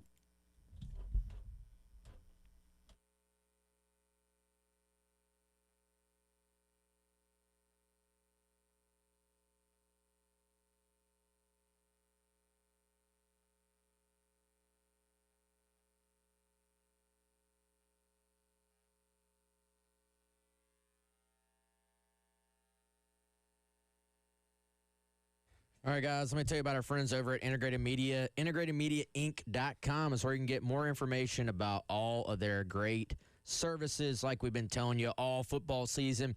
Great time to upgrade the man cave as we get into the playoffs coming up soon, and this kind of race to the finish. 803-948-8327 is the phone number. They've been to my house. They've been to Chris's house. Let them come out to yours as well. For me, it was all about upgrading the Ethernet, sort of having hardwired internet into multiple homes in my house. Of course, moving that hardwiring into the office, if that's something you have. If you work from home, maybe you do some streaming, maybe you have to do a lot of video calls, stuff like that. Or just with your TV streaming services, you want to have the best connection, no buffering. They can handle that for you. They can hang your TV. They do security services, Ethernet, Wi-Fi, all the above. Hit them up today, IntegratedMediaInc.com or 803-948-8327.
Welcome back in. It is the Garnet Trust Hour presented by Krantz Cooling and Heating. Tyler, Jack, and Wes with you on your Thursday here on the game. Busy Thursday night. With no football this week, Carolina Calls will feature Dawn Staley and Brad Muller. That's coming up tonight at 7 o'clock, and that'll lead right into Thursday night football. Broncos and Raiders, coverage starting at 8, kickoff about 8:20, all right here on the game. We were talking earlier on in the hour about the college football playoff, top 25, and the first rankings release on Monday night. I found this article the other day from ESPN before the season, where their 12 college football writers, all before the season started, gave their projections on what their 12-team college football playoff field was going to look like. And let me tell you, it looks radically different than what the playoff picture is shaping out to be as of right now. So I kind of compiled a list here of what teams were featured and how many different, out of the 12 writers, how many different teams were featured. There were 6 teams that appeared in everybody's playoff. How many of them do you think are currently ranked right now? And let me just say this, guys. Big picture thought here.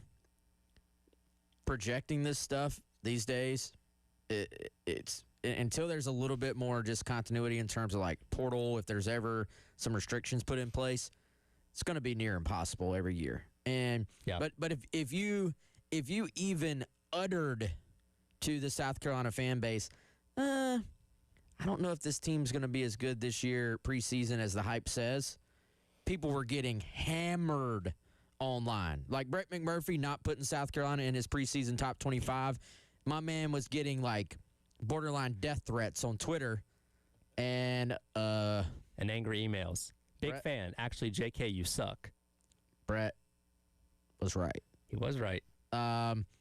So I'm going to assume, guys, that for one, Penn State was in every single of the top 12. Penn State was one of them. I'm going to assume that Clemson was in every single of the top 12. That is also true.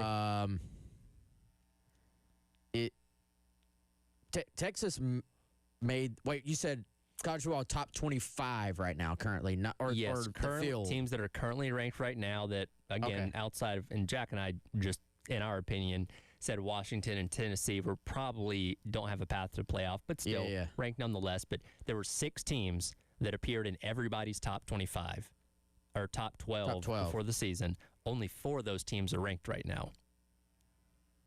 Is Miami in there? Miami's not in there. They were very highly picked. They appeared in 10 different I'm about to say, playoffs. I'm like kind of looking at this right now. I see a lot of Miami. I mean, you got Georgia. Georgia was one of them. That's 3. Yeah. Okay, I see what we're doing now. Yep. So Ohio State. Yeah, Ohio State. And you said Texas as well. Okay. And there's one more team that was in everybody's top 12. Alabama. No. What? Wow. Notre Dame.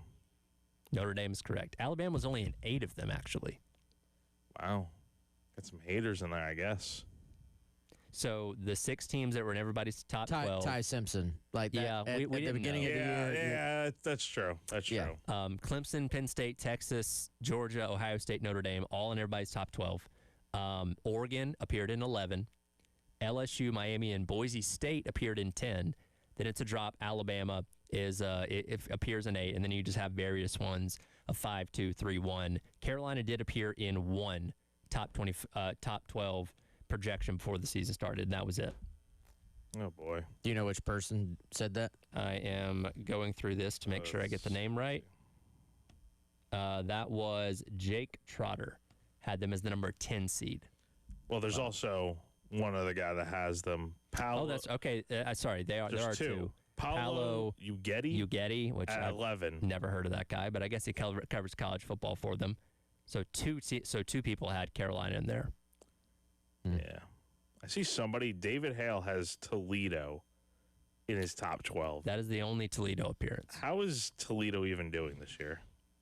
They played last night against, was it Ball State?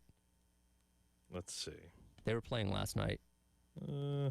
5-4. They won 42-3. Yeah, that's right. Kent State played Ball State last night. Yeah. Ball State won, by the way, 17-13. Yes. Toledo beat Northern Illinois pretty handily. Toledo. But like you with the G5, it's so up in the air, and I think which is fair. I don't blame people for just kind of assuming Boise State because that almost kind of seems like a default, and they were in last year, and we didn't see them losing that opening game against South Florida. Where now it kind of seems like, and look, the American Conference race is wide open. It seems like it's going to be somebody from the American representing the G5 this year. Yeah, I mean, Memphis is one of those schools right now, which they would be the favorite, right? Just Yes. in terms of They were in the they're ahead graphic right the now. other day. Yeah, I feel like I barely even knew the name Ryan Silverfield. He doesn't really get talked about a ton, but you got to think, especially as this thing gets deeper and deeper, this carousel where there's going to be so many openings. There's already a bunch of openings. We know there's going to be more. I think his name probably starts to come up a good bit more. That was a huge win for them over Alex Golesh in South Florida. It seems like Golesh's name is kind of surfaced a little bit more than Silverfield in terms of the carousel. But whoever wins and takes that spot, will their coach be there after this year? You got to imagine there's going to be a huge push for whoever takes that final spot. I think you can make the argument between Silverfield at Memphis, Eric Morris at North Texas, John Summerall at Tulane, and Alex Golesh at South Florida. All four of those guys could find themselves into power jobs next year. No, Yes. totally. I mean, look at the American right now and just how good. I mean, we talk about the Power Four and just those conferences, but I think there's a case to be made for the American right now being the best G6 conference right now. I mean, look at how competitive it is and all the different coaches that we're talking about. And 6 teams with only 1 loss in conference play right now. I think it's safe to say that the winner of the American Conference is going to be that group of 6 playoff team that gets in. But by the way, just putting this out there, Navy's only got 1 loss, and Navy plays Notre Dame this weekend. Massive underdog. They still control their destiny by all accounts to make the college Technically. football playoff. Technically. Now they lost North Texas, and that was the first real tough team they played this year, but they still have a chance. I want to one day see a service academy play in the college football playoff. We've come close, like last year, because Army and Navy had good years, but I want to see it at least once. I would love to see it. I think I saw on ESPN's ticker earlier, a 25.5-point dog at Notre Dame. So, And they throw the ball a lot more now. Blake Horvat's actually a quarterback with an arm, so it's not just straight up triple option, which I feel like levels the playing field a lot. Talk about taking away possessions. That takes away possessions from other teams. So they're a little bit more throw happy this year. Yeah, I'm with you, man. That would be cool. I do think with the expanded playoff, it will happen one day. Like there will be a service academy to make it, and I don't know if that's anybody you want to play. Like, hey, you don't want to play a triple college football option team. playoff triple option. No, nobody wants to get up for that game. No. Tough. And you spend 3 weeks getting cut block in practice preparing for it. Yeah, and then you have to completely scrap everything you just learned for Yep. the rest of the way if you win. Yeah, a bunch of those names you just mentioned, though, man, they're probably like Summerall or Summerall. He will be. I know Josh Pate was talking about him for Auburn Yeah. as being a great fit, but is Kentucky gonna open? I mean, you've got to think there's a decent chance. So Kentucky wants him because he coached there at one point. So Right. Kentucky fans want him, I should say. That's like who they've had their eyes on. So Sure. He's going to be, I would say, potentially coveted by multiple SEC teams if that Yep. happens. No, it's going to be a wild coaching carousel. And again, if you make yourself into the playoff out of the American, you might just have a better chance to land even one of those bigger jobs. So we'll see what happens there. Some scheduling news around college football, including correcting a wrong that was made a couple of weeks ago by a certain Big Ten team. We'll discuss that coming up next to wrap up the hour. It's the Garnet Trust Hour presented by Krantz Cooling and Heating on your Thursday on the Game.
Welcome back in. It is the Garnet Trust Hour presented by Krantz Cooling and Heating. Tyler, Jack, and Wes wrapping up the hour here on your Thursday on the game. In the last break, Wes found Elijah's caffeine source for the morning, which he does every morning, is a large 20-ounce can of a specific popular energy drink. That gives you wings. That gives you wings. That 20 ounces. You seemed Insane. stunned that he does that every morning. I am. You were mind blown. I'm flabbergasted. Digging into the garbage there. I couldn't help it. I mean, I went to throw something away, and there's like a keg of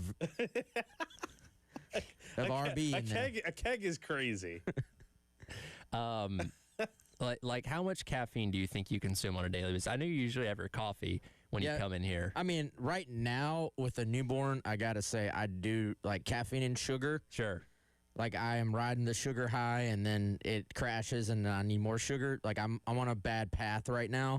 But typically, you know, I'm a one coffee. Like it's not. Yeah, I think what a cup of coffee is like 100-ish, 120 milligrams caffeine. Yeah, something to give you a little perk. Do you know how much sugar is in that thing? A lot. Yeah. Well, I don't know. Is it the zero sugar version or is it the regular? It's the full sugar. Okay. 127% of your daily. Because see, the zero sugar versions are healthy. 127%. Yeah, Yeah. right. Of your daily value. Yeah, that's Jack doesn't even drink caffeine. Well, the only thing Wait, really? I don't really drink coffee, honestly. Sweet tea? No. You weirdo. So again, I did not grow up down here with sweet Yankee. tea. I know. Actually, I've had sweet tea before. I've tried. I've had sweet tea Like before. some places, Mexican places have. Not only do Mexican places have such a good Diet Coke, like I don't know what it is. The Diet Coke, anytime you go to a Mexican place, is just unbelievable. Sweet tea is also pretty good at Mexican places. I agree because they put a ton of sugar in it, which makes it Yes. taste extremely sweet. There's other places in Colombia that I can't think of right now that have really good sweet tea. But my Firehouse Subs, for one. Yeah, Firehouse Subs, very good sweet tea. All right, next time we go I to would Firehouse. recommend it, Next yes. time we go to Firehouse. But typically my daily intake is, and honestly, I don't even know how much caffeine is in Diet Pepsi, but that's typically, I'll have about a can or two cans. If you're doing a can, it's not a lot. Yeah. I'll say that much. So typically my caffeine intake is very low. I usually drink a other non-specific energy drink a couple times a week, but I don't do what Elijah does and, hook an IV to my veins every morning. But, when you got to wake up early and do 6 to 9, you need that little perk. It's bad, man. It's bad. So we need to actually, when's Elijah's birthday? Is that coming up anytime soon? I cannot remember, So, actually. all right, Wes, here's what we're going to do. We're going to go out, we're going to buy a keg, and we're going to dump all the beer in it out, and we're going to fill it up with those 20-ounce Red Bulls. That's actually a good idea. Don't say it too loud. He's sitting right out there. He can't hear. This is soundproof in here. He's not going to have many more birthdays if we do that. Yeah, I was going to say his birthdays would be numbered at that point. Well, you tell him to pace himself a little bit. Yes, if you watch the live stream in the mornings, you can't see his giant can of that specific energy drink always sitting right there next to him when he's doing the show with Preston. I did want to get to this real quick before we wrap up the hour because Michigan has corrected an error. They were set to play a game overseas in Germany in week 0 next year, taking on Western Michigan. And yesterday, we learned via Twitter that they've decided to keep that game in the big house. I'm always pro playing inside college stadiums. I get the appeal of playing in a Mercedes-Benz or things like that. We're doing this Ireland thing now in week 0, but nothing beats college home environments, and I'm glad Michigan, with one of the best ones, decided to keep their game at home.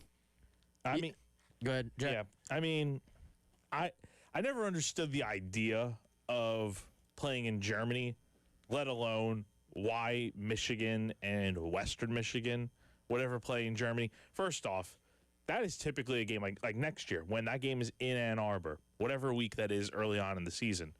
Don't you think that stadium, that will be full at the beginning of the game, will be half empty by halftime because it'll be such a blowout? Should be. Wouldn't the same thing technically? I mean, if you go to Germany, you're staying the whole game, but it's not going to be an interesting game, right? It's one thing if it's, not that they would ever do this, but Michigan and Ohio State playing out in Germany. Gosh, can you even imagine that? I mean, that would have much more appeal. Michigan, Western Michigan, that does not get me up to go fly out to Germany, however long that flight might be. It's like 9-ish hours. Like, you'd have to pay me to go out there. So, I understand why the NFL is playing games overseas, even if you don't love it, especially if you're a fan of that particular team and you actually go to their games. I understand they're trying to take their brand worldwide. College football doesn't really even have, like, it's not like there's a true governing body here. Like, what is the, like, is Michigan taking its brand? Like, are you going to have some random Michigan fans now in Germany supporting the cause? Are they going to give to Michigan NIL? Like, what? I don't really understand, like, what the benefit. Yeah, originally was. Like, was that the thought? Like, hey, we're going international? I got to imagine. I mean, now, who is it? Kansas that's playing out in London next year? Is it Kansas and Arizona State? Yeah. Like, I don't really care for the NFL, or not NFL, college football going worldwide. That's not that type of sport, but I'm glad this is getting canceled because this is just a stupid idea in my opinion. Big House, one of the best environments, and even for a game like Western Michigan, going to be better than playing in Frankfurt, Germany. So they have corrected that issue. Coming up next, Gamecock Central Takeover Hour. We'll get back to the Mike Furrey news coming up next on your Thursday on the Game.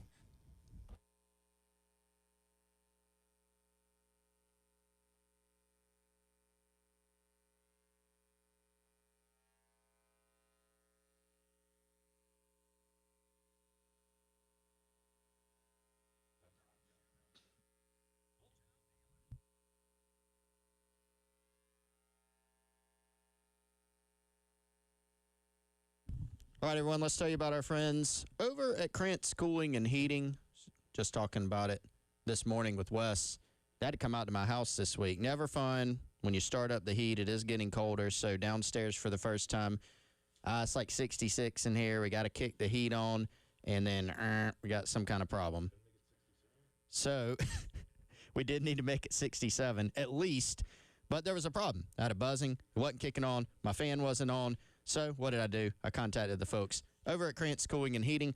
They got someone out, y'all, the same day and got me all situated, showed me exactly what the problem was, exactly how they're going to fix it. They fixed it. I was back up and running.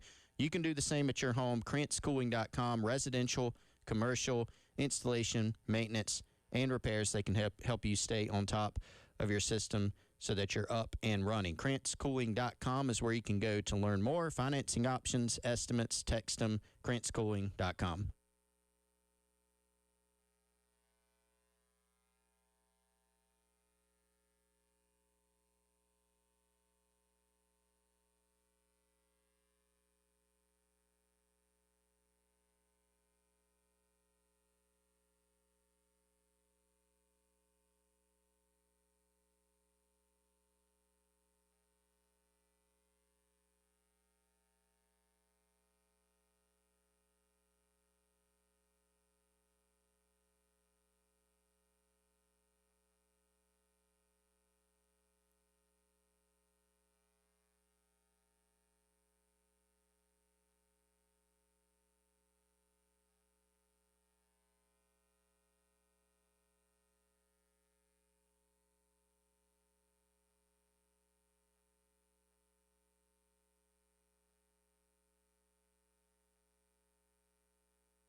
11 o'clock Thursday morning. Welcome in Gamecock Central Takeover Hour presented by Firehouse Subs.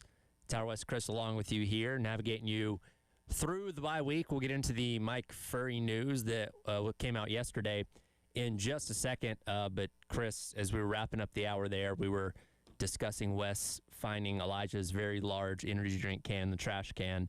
Do you know what your daily caffeine intake is? Do you have an idea? Not that much. No. Yeah, I mean, higher than it should be, Okay. I'd say. I'm not opposed to having an energy drink that we won't mention because they're not a sponsor. Right. If you have, Which, hey, if you have an if you want to energy drink sponsor us, company, please feel free. I'll drink one. Yes. It's an every now and again thing for me, Okay. but probably a little too much coffee.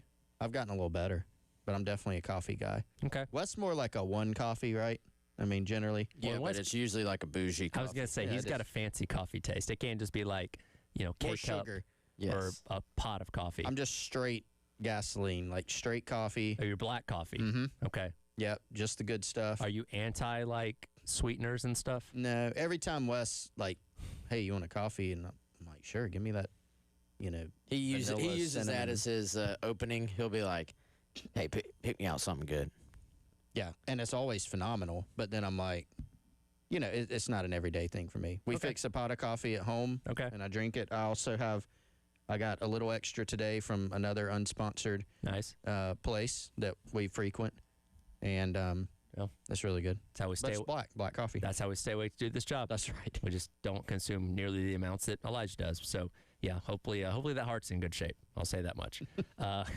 Getting back into Gamecock football, and we've talked about the Shula firing all week long, and there have been reports out there earlier on in the week of what the plan was going to be going through these final 3 games in terms of who your play caller was. And we learned yesterday from Coach Beamer in the SEC teleconference, and believe me, I searched far and wide to find the audio of this. I could not find it anywhere, so we're just going to have to go off of what was written about what Coach Beamer had to say, but it will be Mike Furrey acting as the play caller, as in terms of being the one that actually is on the headset, telling sellers the play each and every time, but the process of crafting the game plan and all that kind of stuff, as it has been, will continue to be a collaborative effort with everybody on the offensive staff.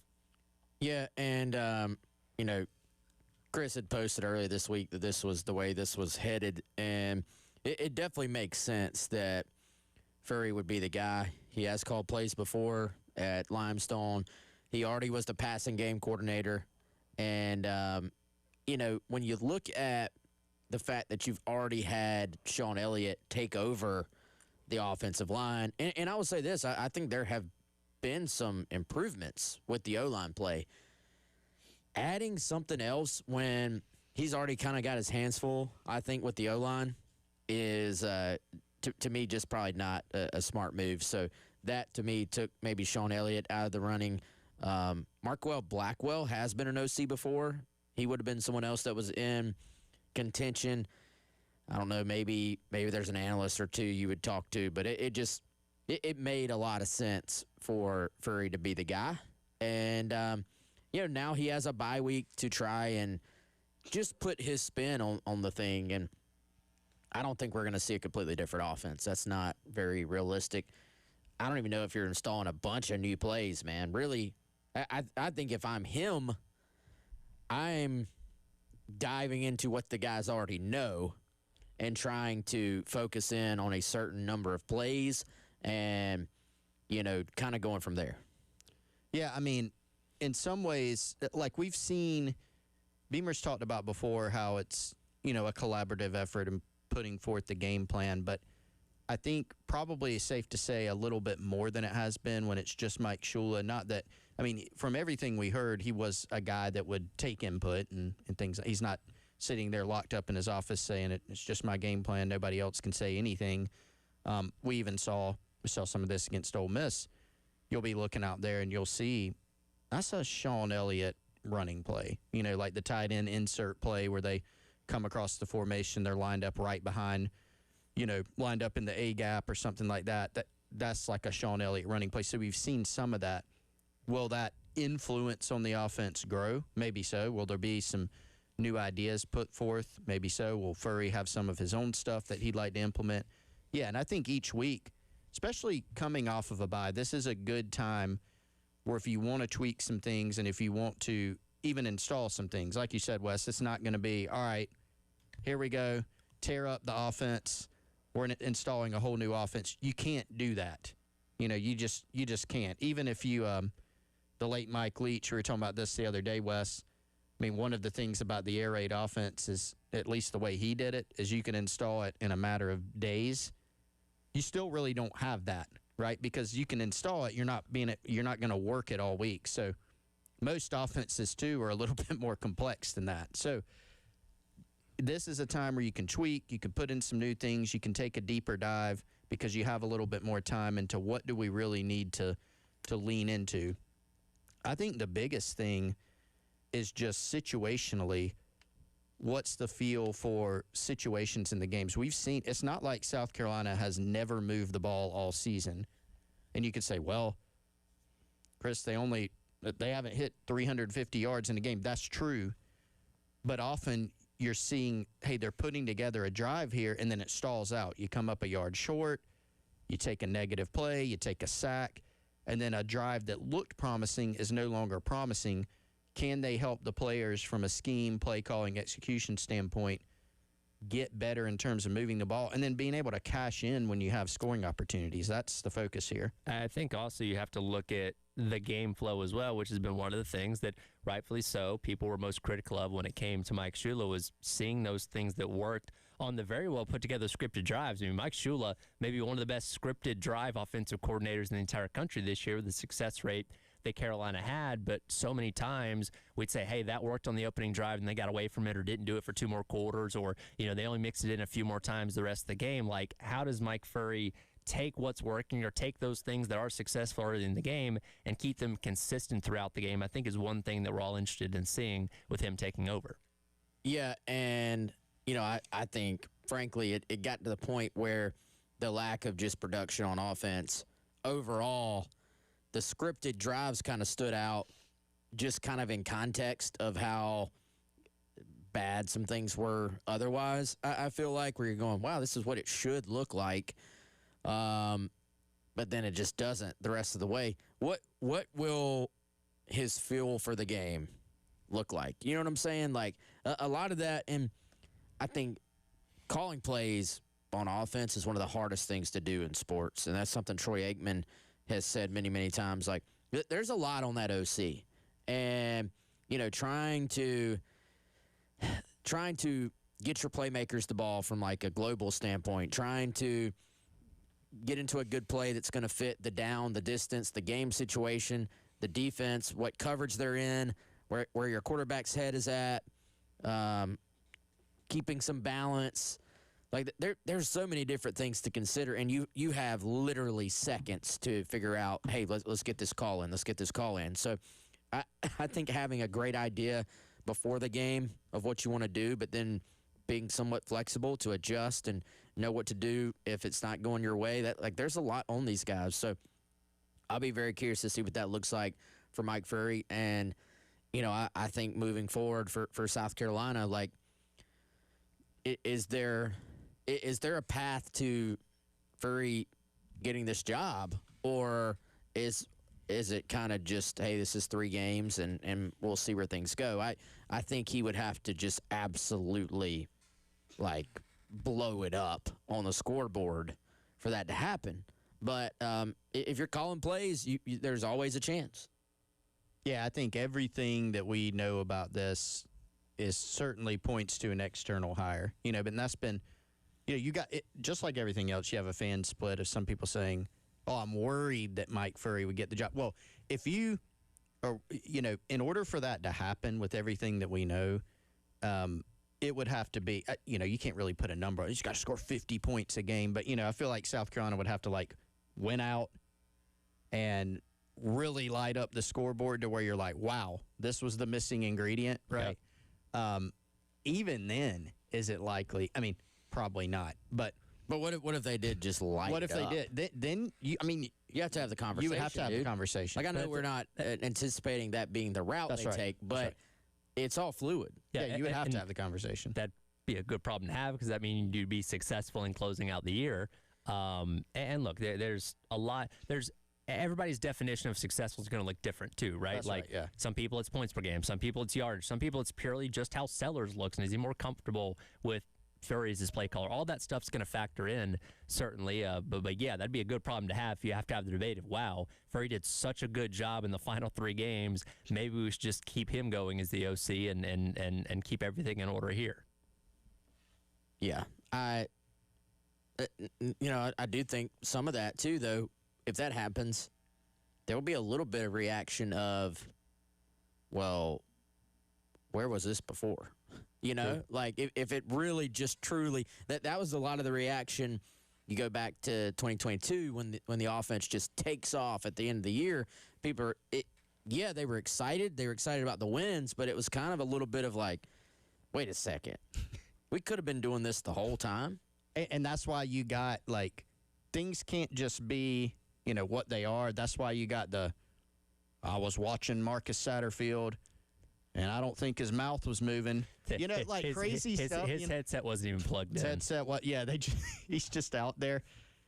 So that was frustrating. Like, I remember that time. It's like, how in the world do you go from looking like you had not practiced the whole year against Florida to scoring 63 points? Like, this doesn't make sense. So you have to come up with reasons. Yeah, not even a good day. 63 points on a college football playoff contender. Yeah, you look competent, like you look like you could not be stopped. So if let's say they go out there against A&M and score 35 points and win the game, pull an upset and stuff like that, do we look back and say, well, when they did things well against Alabama, that must have been Mike Furrey calling those plays, and then it went back to Shula for Ole Miss and everything went off the rails again?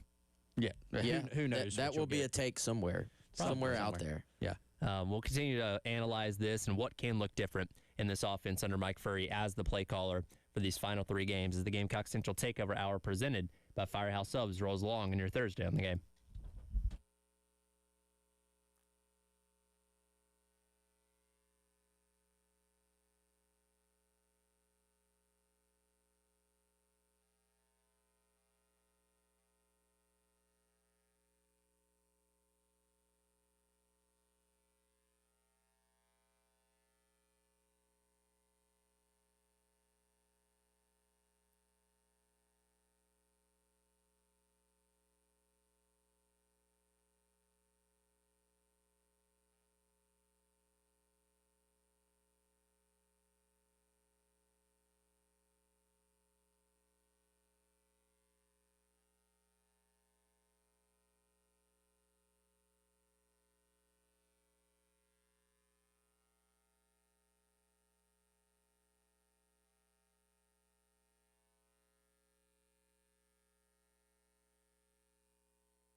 Welcome back in. Gamecock Central Takeover Hour presented by Firehouse Subs.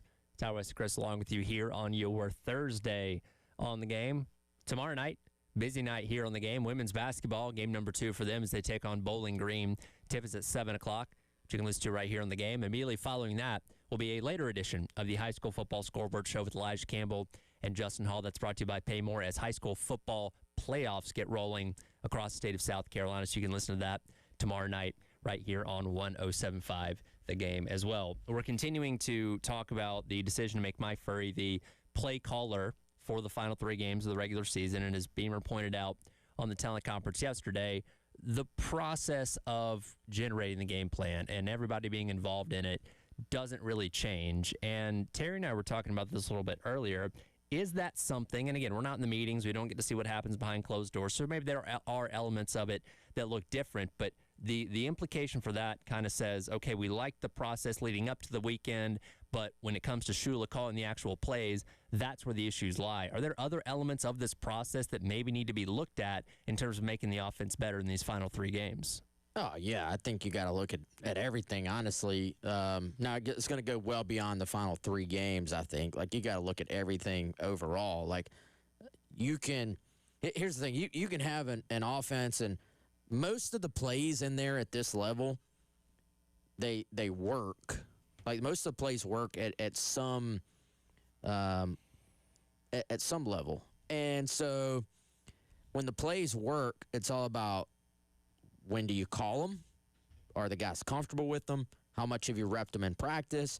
How much have you focused on a particular play versus like, hey, we've repped this a couple times, now we're calling it in a game and expecting the execution to be perfect. If anything, I think most of the time when you talk about college offenses and when you talk about the execution is not good, typically the answer is simplify. We've already seen that to an extent. Do you continue to lean into that? I would say yes. And, you know, I think some of this stuff, like, we have seen them implement, in my opinion, I don't have the numbers, but it feels like last couple of weeks we've seen a little bit more kind of motion into the backfield. We've seen a little bit more two-back. We've seen some kind of triple option looking stuff. Here's the thing.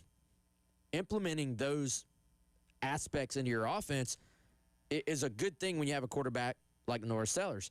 However, if you haven't been, like, consistently repping those things all year, is the execution going to be what you need it to be? We saw on at least one of those pitches where Sellers kept the ball, probably should have pitched it to the outside. I think the running back would still be running. You saw another one where he pitched it, and it was wide. It bounces. It hits the ground. Fuller corrals it, but then just goes down, and it's a loss of 5 yards. And, you know, it just didn't look – the execution on it wasn't great. So I think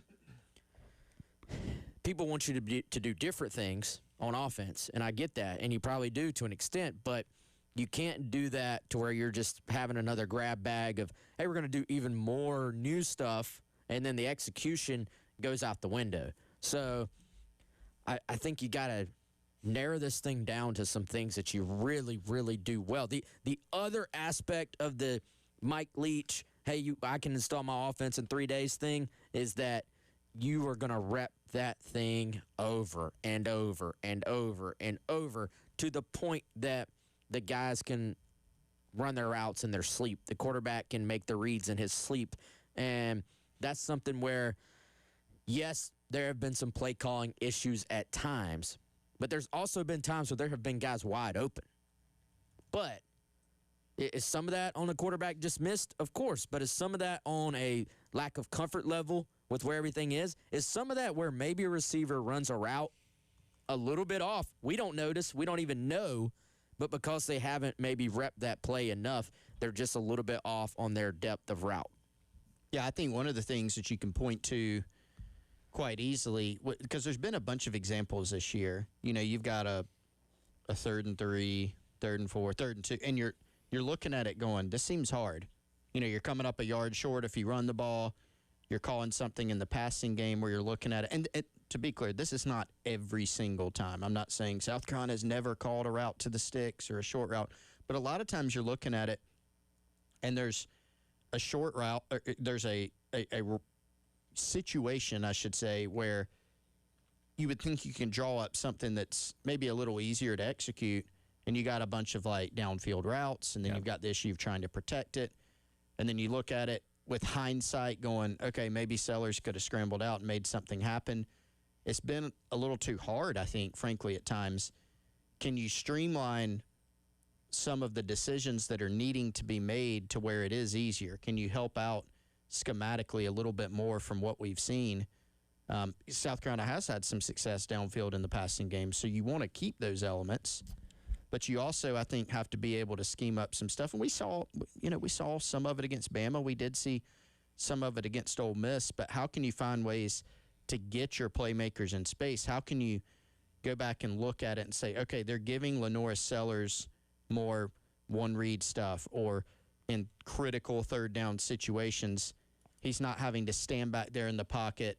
The offensive line, the front, is not having to protect for so long. You're getting the ball out quicker, or you're running Sellers. Like, I thought the other day, last week against Ole Miss, South Carolina ran really nice play down on the goal line for the first touchdown. You have the fake toss, like counter play, and I'm sitting there going, where's that been? Frankly, down in the goal line, you've had some issues down there. Run your 6'4", 240-pound quarterback. It's not a read situation, I don't think. I don't think on that play. It's a fake toss and go. What can you create schematically, or what can you link, not necessarily create, because it might be some stuff you've already done, to make this thing a little bit easier? Does South Carolina start using more tempo? That might be something, because Lenoris Sellers has talked about in the past how he likes that. So very interested to see what they come up with schematically going forward. And I'm going to be interested to see as well, given the fact that Mike Furrey is your wide receivers coach, and he is obviously responsible for the personnel that is on the field, but Mike Shula has been the one that's calling the plays. Does he try and feature his guys in more or different ways within the offense that he's going to be running? And I know Kevin Miller's got a good write-up on Gamecock Central about elements of Mike Furrey's offense when he was at Limestone. There was a good run-pass balance there from what it appears. So it's not like he's just going to go, all right, Sellers, you're going to throw the ball 60 times a game now. That's not going to happen. But I'm sure, just being on the sidelines, watching the game unfold, there's probably ideas of ways that his receivers maybe could have been used better or differently that Shula probably wasn't doing. So how do you implement that into your own game plan now that you have the flexibility to call the plays? Well, among the, I would say, many things that Louis Riddick had to say, the announcer for ESPN on the game on Saturday about South Carolina's offense, one of the sort of critiques was that, hey, these receivers that we know are young but talented guys have just not been involved enough and have not been able to get the football. So, yeah, I would think that there's going to be a push to maybe do some things that they do incredibly well. Nobody knows your guys better than you do if you're a position coach. So maybe there are some certain things, some routes, some combinations that your guys maybe run better than other routes. So can you get, I think we saw Brian Rose start to kind of emerge. You now have, we'll see if Jaden Sellers is back. You have two kind of slot guys that have played very well the last couple of weeks. How much more can you do to get them involved? Harbor had a good game, but you're still looking for ways to use him. I mean, I hate to say it, boys, but I'm not so sure at this point the incredibly just easy take of Harbor run deep that we all kind of laughed at. Like, it's not that simple. It's not that simple. He's shown he can catch the ball deep now. Mm-hmm. Early on, now he had the miss early on. You'd like to see him go get that ball. Early on, when he was first learning the receiver position, people will tell you in a kind way in the program, it's just not something that hit very often in practice. It just didn't. Now we're seeing him go make some of those plays. He can break a defense. He's so fast. And what I mean by that is you can be in a coverage to stop the over-the-top ball, and he may just run past it. If you can hit that, those DBs have to back off even more, and it kind of opens things up. So how much more of that do we see? I still think we need to see a little bit more Donovan Murph getting some opportunities. When he's had the ball go his way, he's caught the football. So, yeah, I think there's still a lot of upside with these receivers in this passing game if you can get it going. We'll see how that unfolds. Again, it'll be a little over a week until we see Mike Furrey as the play caller in action against A&M on the road, kickoff at noon next Saturday. What are the reasons for optimism going forward? We'll have a Make Your Case coming up next as we continue on with the Gamecock Central Takeover Hour presented by Firehouse Subs on your Thursday here on the game.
Welcome back in. It is the Gamecock Central Takeover Hour presented by Firehouse Subs. Tyler, West, and Chris with you on your Thursday here on the game. Tonight, Carolina calls with Coach Staley since football's off this week, and Brad Mueller coming up at 7, and that'll lead right into coverage of Thursday Night Football.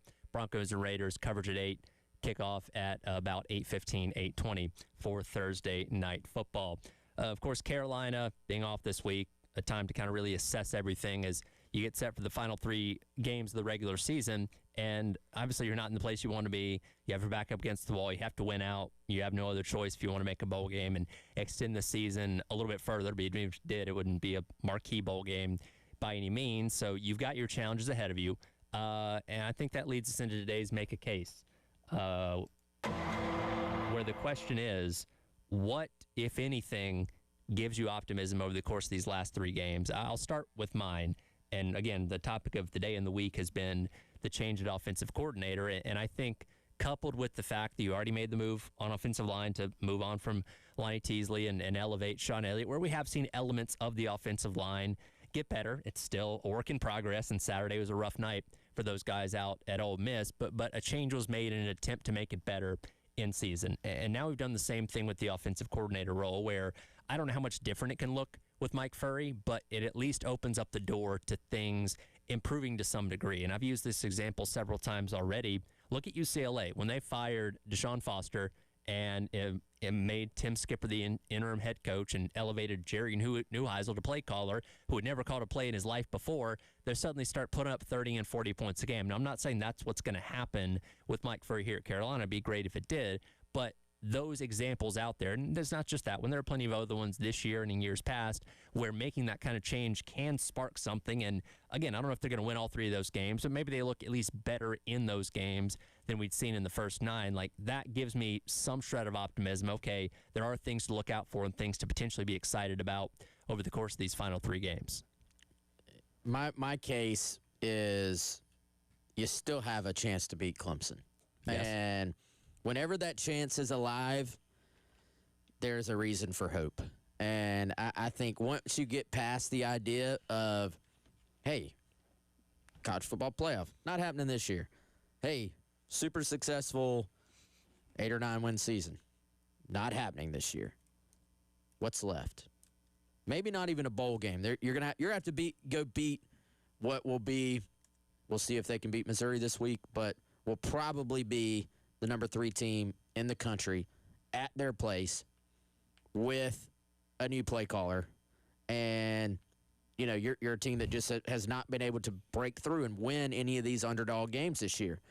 So chances are it comes down to that game at the end of the year. That becomes your bowl game. That becomes your Super Bowl. Clemson in a similar situation. And here's the thing. If you're Shane Beamer, a lot of people want to change on offense. They got it. Nobody's having to sit there. If you were like, Shula's got to go, you're not having to wait and refresh on Sunday after the Clemson game. Has it happened? Has he been let go? You're getting change. You're getting a new offense coordinator. But the absolute best way, if you're Shane Beamer, to get some pressure off your back, beat Clemson. That would be 2 straight over the Tigers. First one at home in a while. That would be the first one at Willie B in forever. And 2013 was the last, right? Yes, so. Sounds right. Yep. And you'd be talking about winning 2 in a row and 3 of the last 4. Mm-hmm. Yep. 1 in 22 and 24. And your offseason would be slightly less miserable than theirs. And there's a flip side to that too, right? Because Clemson has been in a similar boat, frankly, to South Carolina all year. If you lose that game, bad vibes. You know, not just because you lost to Clemson. People want to beat Clemson. It doesn't matter if they're really good or elite like they had been several years past. You know, you think about the, 2015 to 2020, type of run that they had. People didn't really care, that you lost to a really, really good team. You still lost. There's actually there's more pressure on both teams, Clemson and South Carolina, to go win that game this year. Wes, I don't want to interrupt your case. Have you rested your case? Yeah, you can interrupt it. No, I'll interject. No objections. I would say, like, I'll go ahead and put my cards on the table. Am I picking South Carolina to beat Texas A&M next Saturday on the road? No, I don't think I'll be doing that. You know, this is they're undefeated. They're one of the best teams in the country. They're really good, like, in every facet of the game. And so I'm trying not to talk about just a path to being, like, more competitive, right? Because that's not exactly fun. But, I mean, I do think you've certainly got a chance to beat Clemson, certainly got a chance to beat Coastal, who's playing a little bit better, actually, lately and putting up some points. I watched some of their Halloween game last week. It's a fun little team. Yeah, just beat App State, just beat, I think, Marshall pretty handily. So that's not going to be easy either. And so if you're looking at the A&M game, which you'll obviously need all three of those to get bowl eligibility, one thing that you can hang your hat on if you're looking for like a can we shock the world and do this thing and build some momentum and go beat our rival at the end and somehow make a bowl game. You know, Carolina's been in the game against some really good teams, as bad as things have been offensively, right? I mean, Missouri, I know they've got 2 losses now. They lost a very close one to Bama. They lost a close one to Vandy playing their third-string quarterback. But that's still a really good team, and it's a tough place to play. You're leading in the fourth quarter in that game. As bad as you played, you're leading at home against a really, really good Bama team. And I'm not making the argument that, like, oh, that means South Carolina's good. Like, I'm not saying that. But this is reality. You can be as down on this team as possible. Those 2 things happened. And then you've got even LSU. You weren't leading going into the fourth quarter. It was a 1-score game. Last week, Ole Miss, baddest things were offensively. You only end up with 14 points. You're in range in the fourth quarter. Like, that's that game when the clock turns to the fourth quarter, you know, maybe you don't think South Carolina is going to win the game, but it is possible. They're in the game. And so you kind of wonder, you know, if you can be an offense that doesn't turn from what it's been to outstanding, if they can just be average in some areas. The defense has played pretty well lately. Maybe that gives you the ability to play complementary football a little bit better. Certainly you're going to have to put up some points on the board down the stretch. You know, Clemson's playing better offensively. Coastal can score some points. We know A&M can score some points, and they're really good at not letting the other team score points. You're going to have to score some, so there will have to be improvement and substantial improvement, but you don't have to be a juggernaut. Can you go in, play better to where you're getting these games into the fourth quarter and go finish? I mean, that's my case.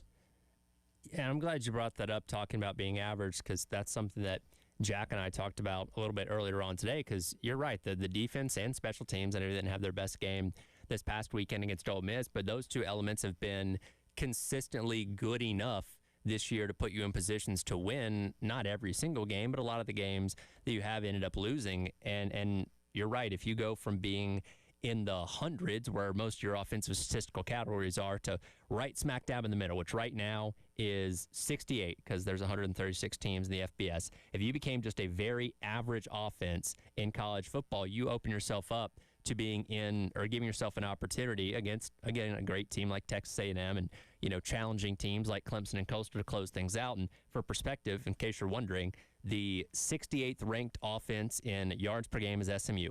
388 yards per game. Carolina's not eclipsed 350 yards in a single game this year. We know that from the stat coming away from the weekend. Ohio is the 68th ranked scoring offense in the nation at 28 points per game. If you told me Carolina can average 388 yards and 28 points per game in the next 3 games, I will take that and say you at least have an opportunity to win all 3 of those. Well, there is something maybe a little bit freeing, at least for the Texas A&M game. You have nothing to lose in this game. You truly do not. Coastal game, obviously, you have something to lose. Clemson game, you have something. The A&M game, you really just don't. So, you know, there was somebody made the point on Twitter, like, hey, talking about the Ole Miss game, you're on the road. Nobody thinks you're going to win this game. Number 7 team in the country. And, you know, you're punting on a 4th and 3. Like, is there a case to be made that you could have approached that game, but certainly you can approach the Texas A&M game kind of like you did that Tennessee game that we all keep going back to a few years ago, where you just say, we're going to roll the dice all day long. If you're Furrey, obviously you're not making those decisions, but you want to throw on first down and break every tendency you have. You want to throw on 2nd and 10 instead of going back to the run. You want to throw the ball 10 times in a row. Like break every tendency that exists. Yeah. You know what I'm saying?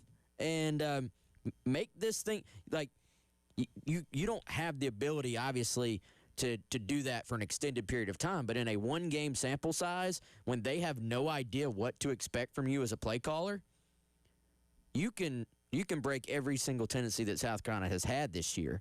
And so maybe there's some excitement there. This is very different, but it reminds me a little bit of watching a Perry Orth-led South Carolina team go to Texas A&M.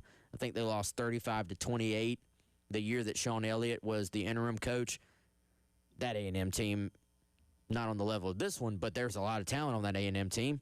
Nobody thought South Carolina had any shot at all in that game. What do? They go in there and they compete, and then they make it really, really close. I think Perry had an 80-yard run in the game. And, that's football. You just never know. You truly never know. There was also concern earlier on this week of how some recruits in the 2026 class would react to Mike Shula being moved on from as the offensive coordinator. And one of the biggest names in that class did make a decision last night. We'll discuss that coming up next. It is the Gamecock Central Takeover Hour presented by Firehouse Subs here in your Thursday on the Game.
Welcome back in. It is the Gamecock Central Takeover Hour presented by Firehouse Subs. Tyler West and Chris with you here on your Thursday on the game, wrapping up the hour.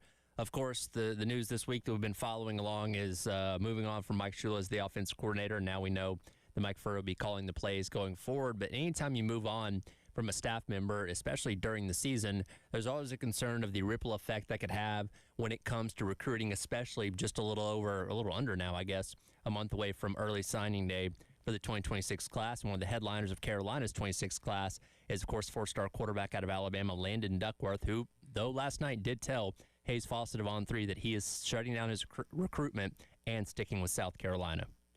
Yeah, I think this was noteworthy because when Duckworth committed to South Carolina for the second time, a big reason why he had decommitted the first time and a big reason why he had originally committed to South Carolina was there was a strong relationship here with Dow Loggins, and he credited Mike Shula being involved with his recruitment this second time around, getting to know him, getting to know the plan for him at South Carolina, right? So I think it was right to wonder, like, all right, will Shula being let go play a major factor in his decision moving forward? He, said it pretty definitively yesterday, like it's where I believe I'm supposed to be, and announced his recruitment is shut down.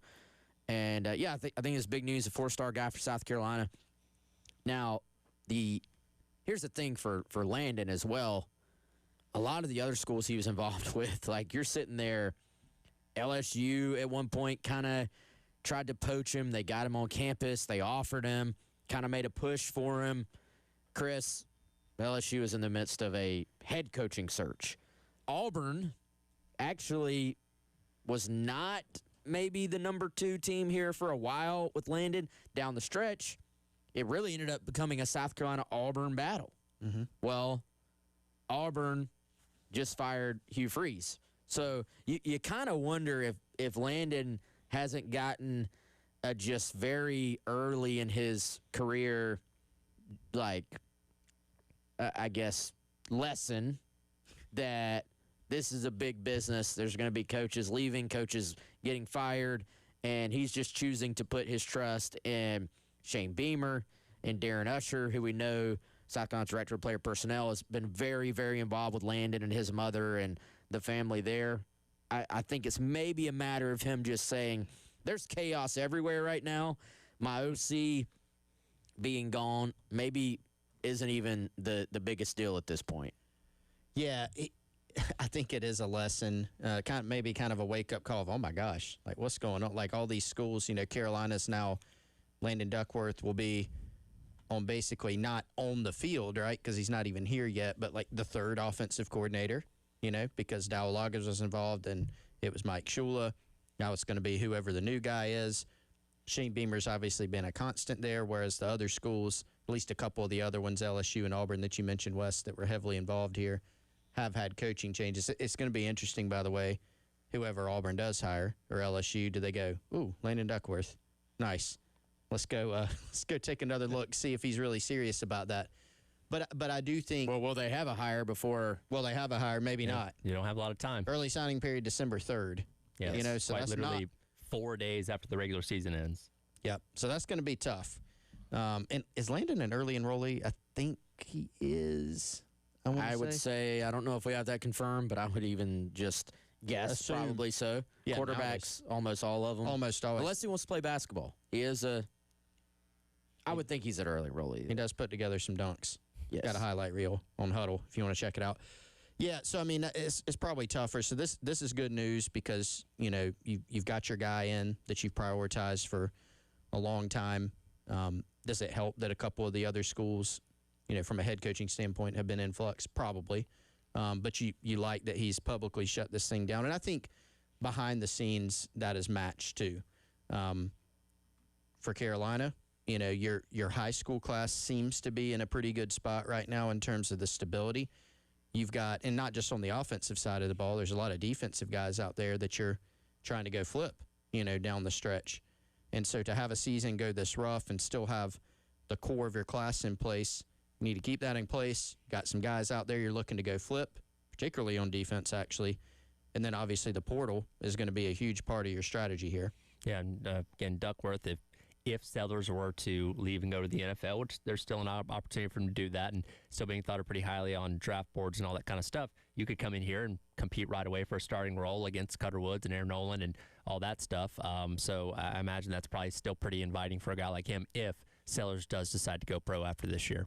Yeah, and if he doesn't, then it really would not be, I don't know how much kids think about this, but as a quarterback, man, let's be honest, like to sit behind a guy like Sellers, learn, redshirt, not use a year of eligibility, that actually could be a very valuable thing for your development, for your future. Duckworth is one of those guys, and I don't mean this to be negative, but he is one of those guys, high upside. But there is going to need to be some development along the way for him as a player. And we've already seen him making a jump in his high school career, but he's going to have to make another jump to be an SEC starter, which is the case with pretty much all high school quarterbacks. Well, he will stay committed to South Carolina. Early signing day just under a month away. And we'll get into what's happening in the weekend of college football coming up tomorrow as we wrap up your week. This has been the Gamecock Central Takeover Hour presented by Firehouse Subs here on your Thursday on the Game.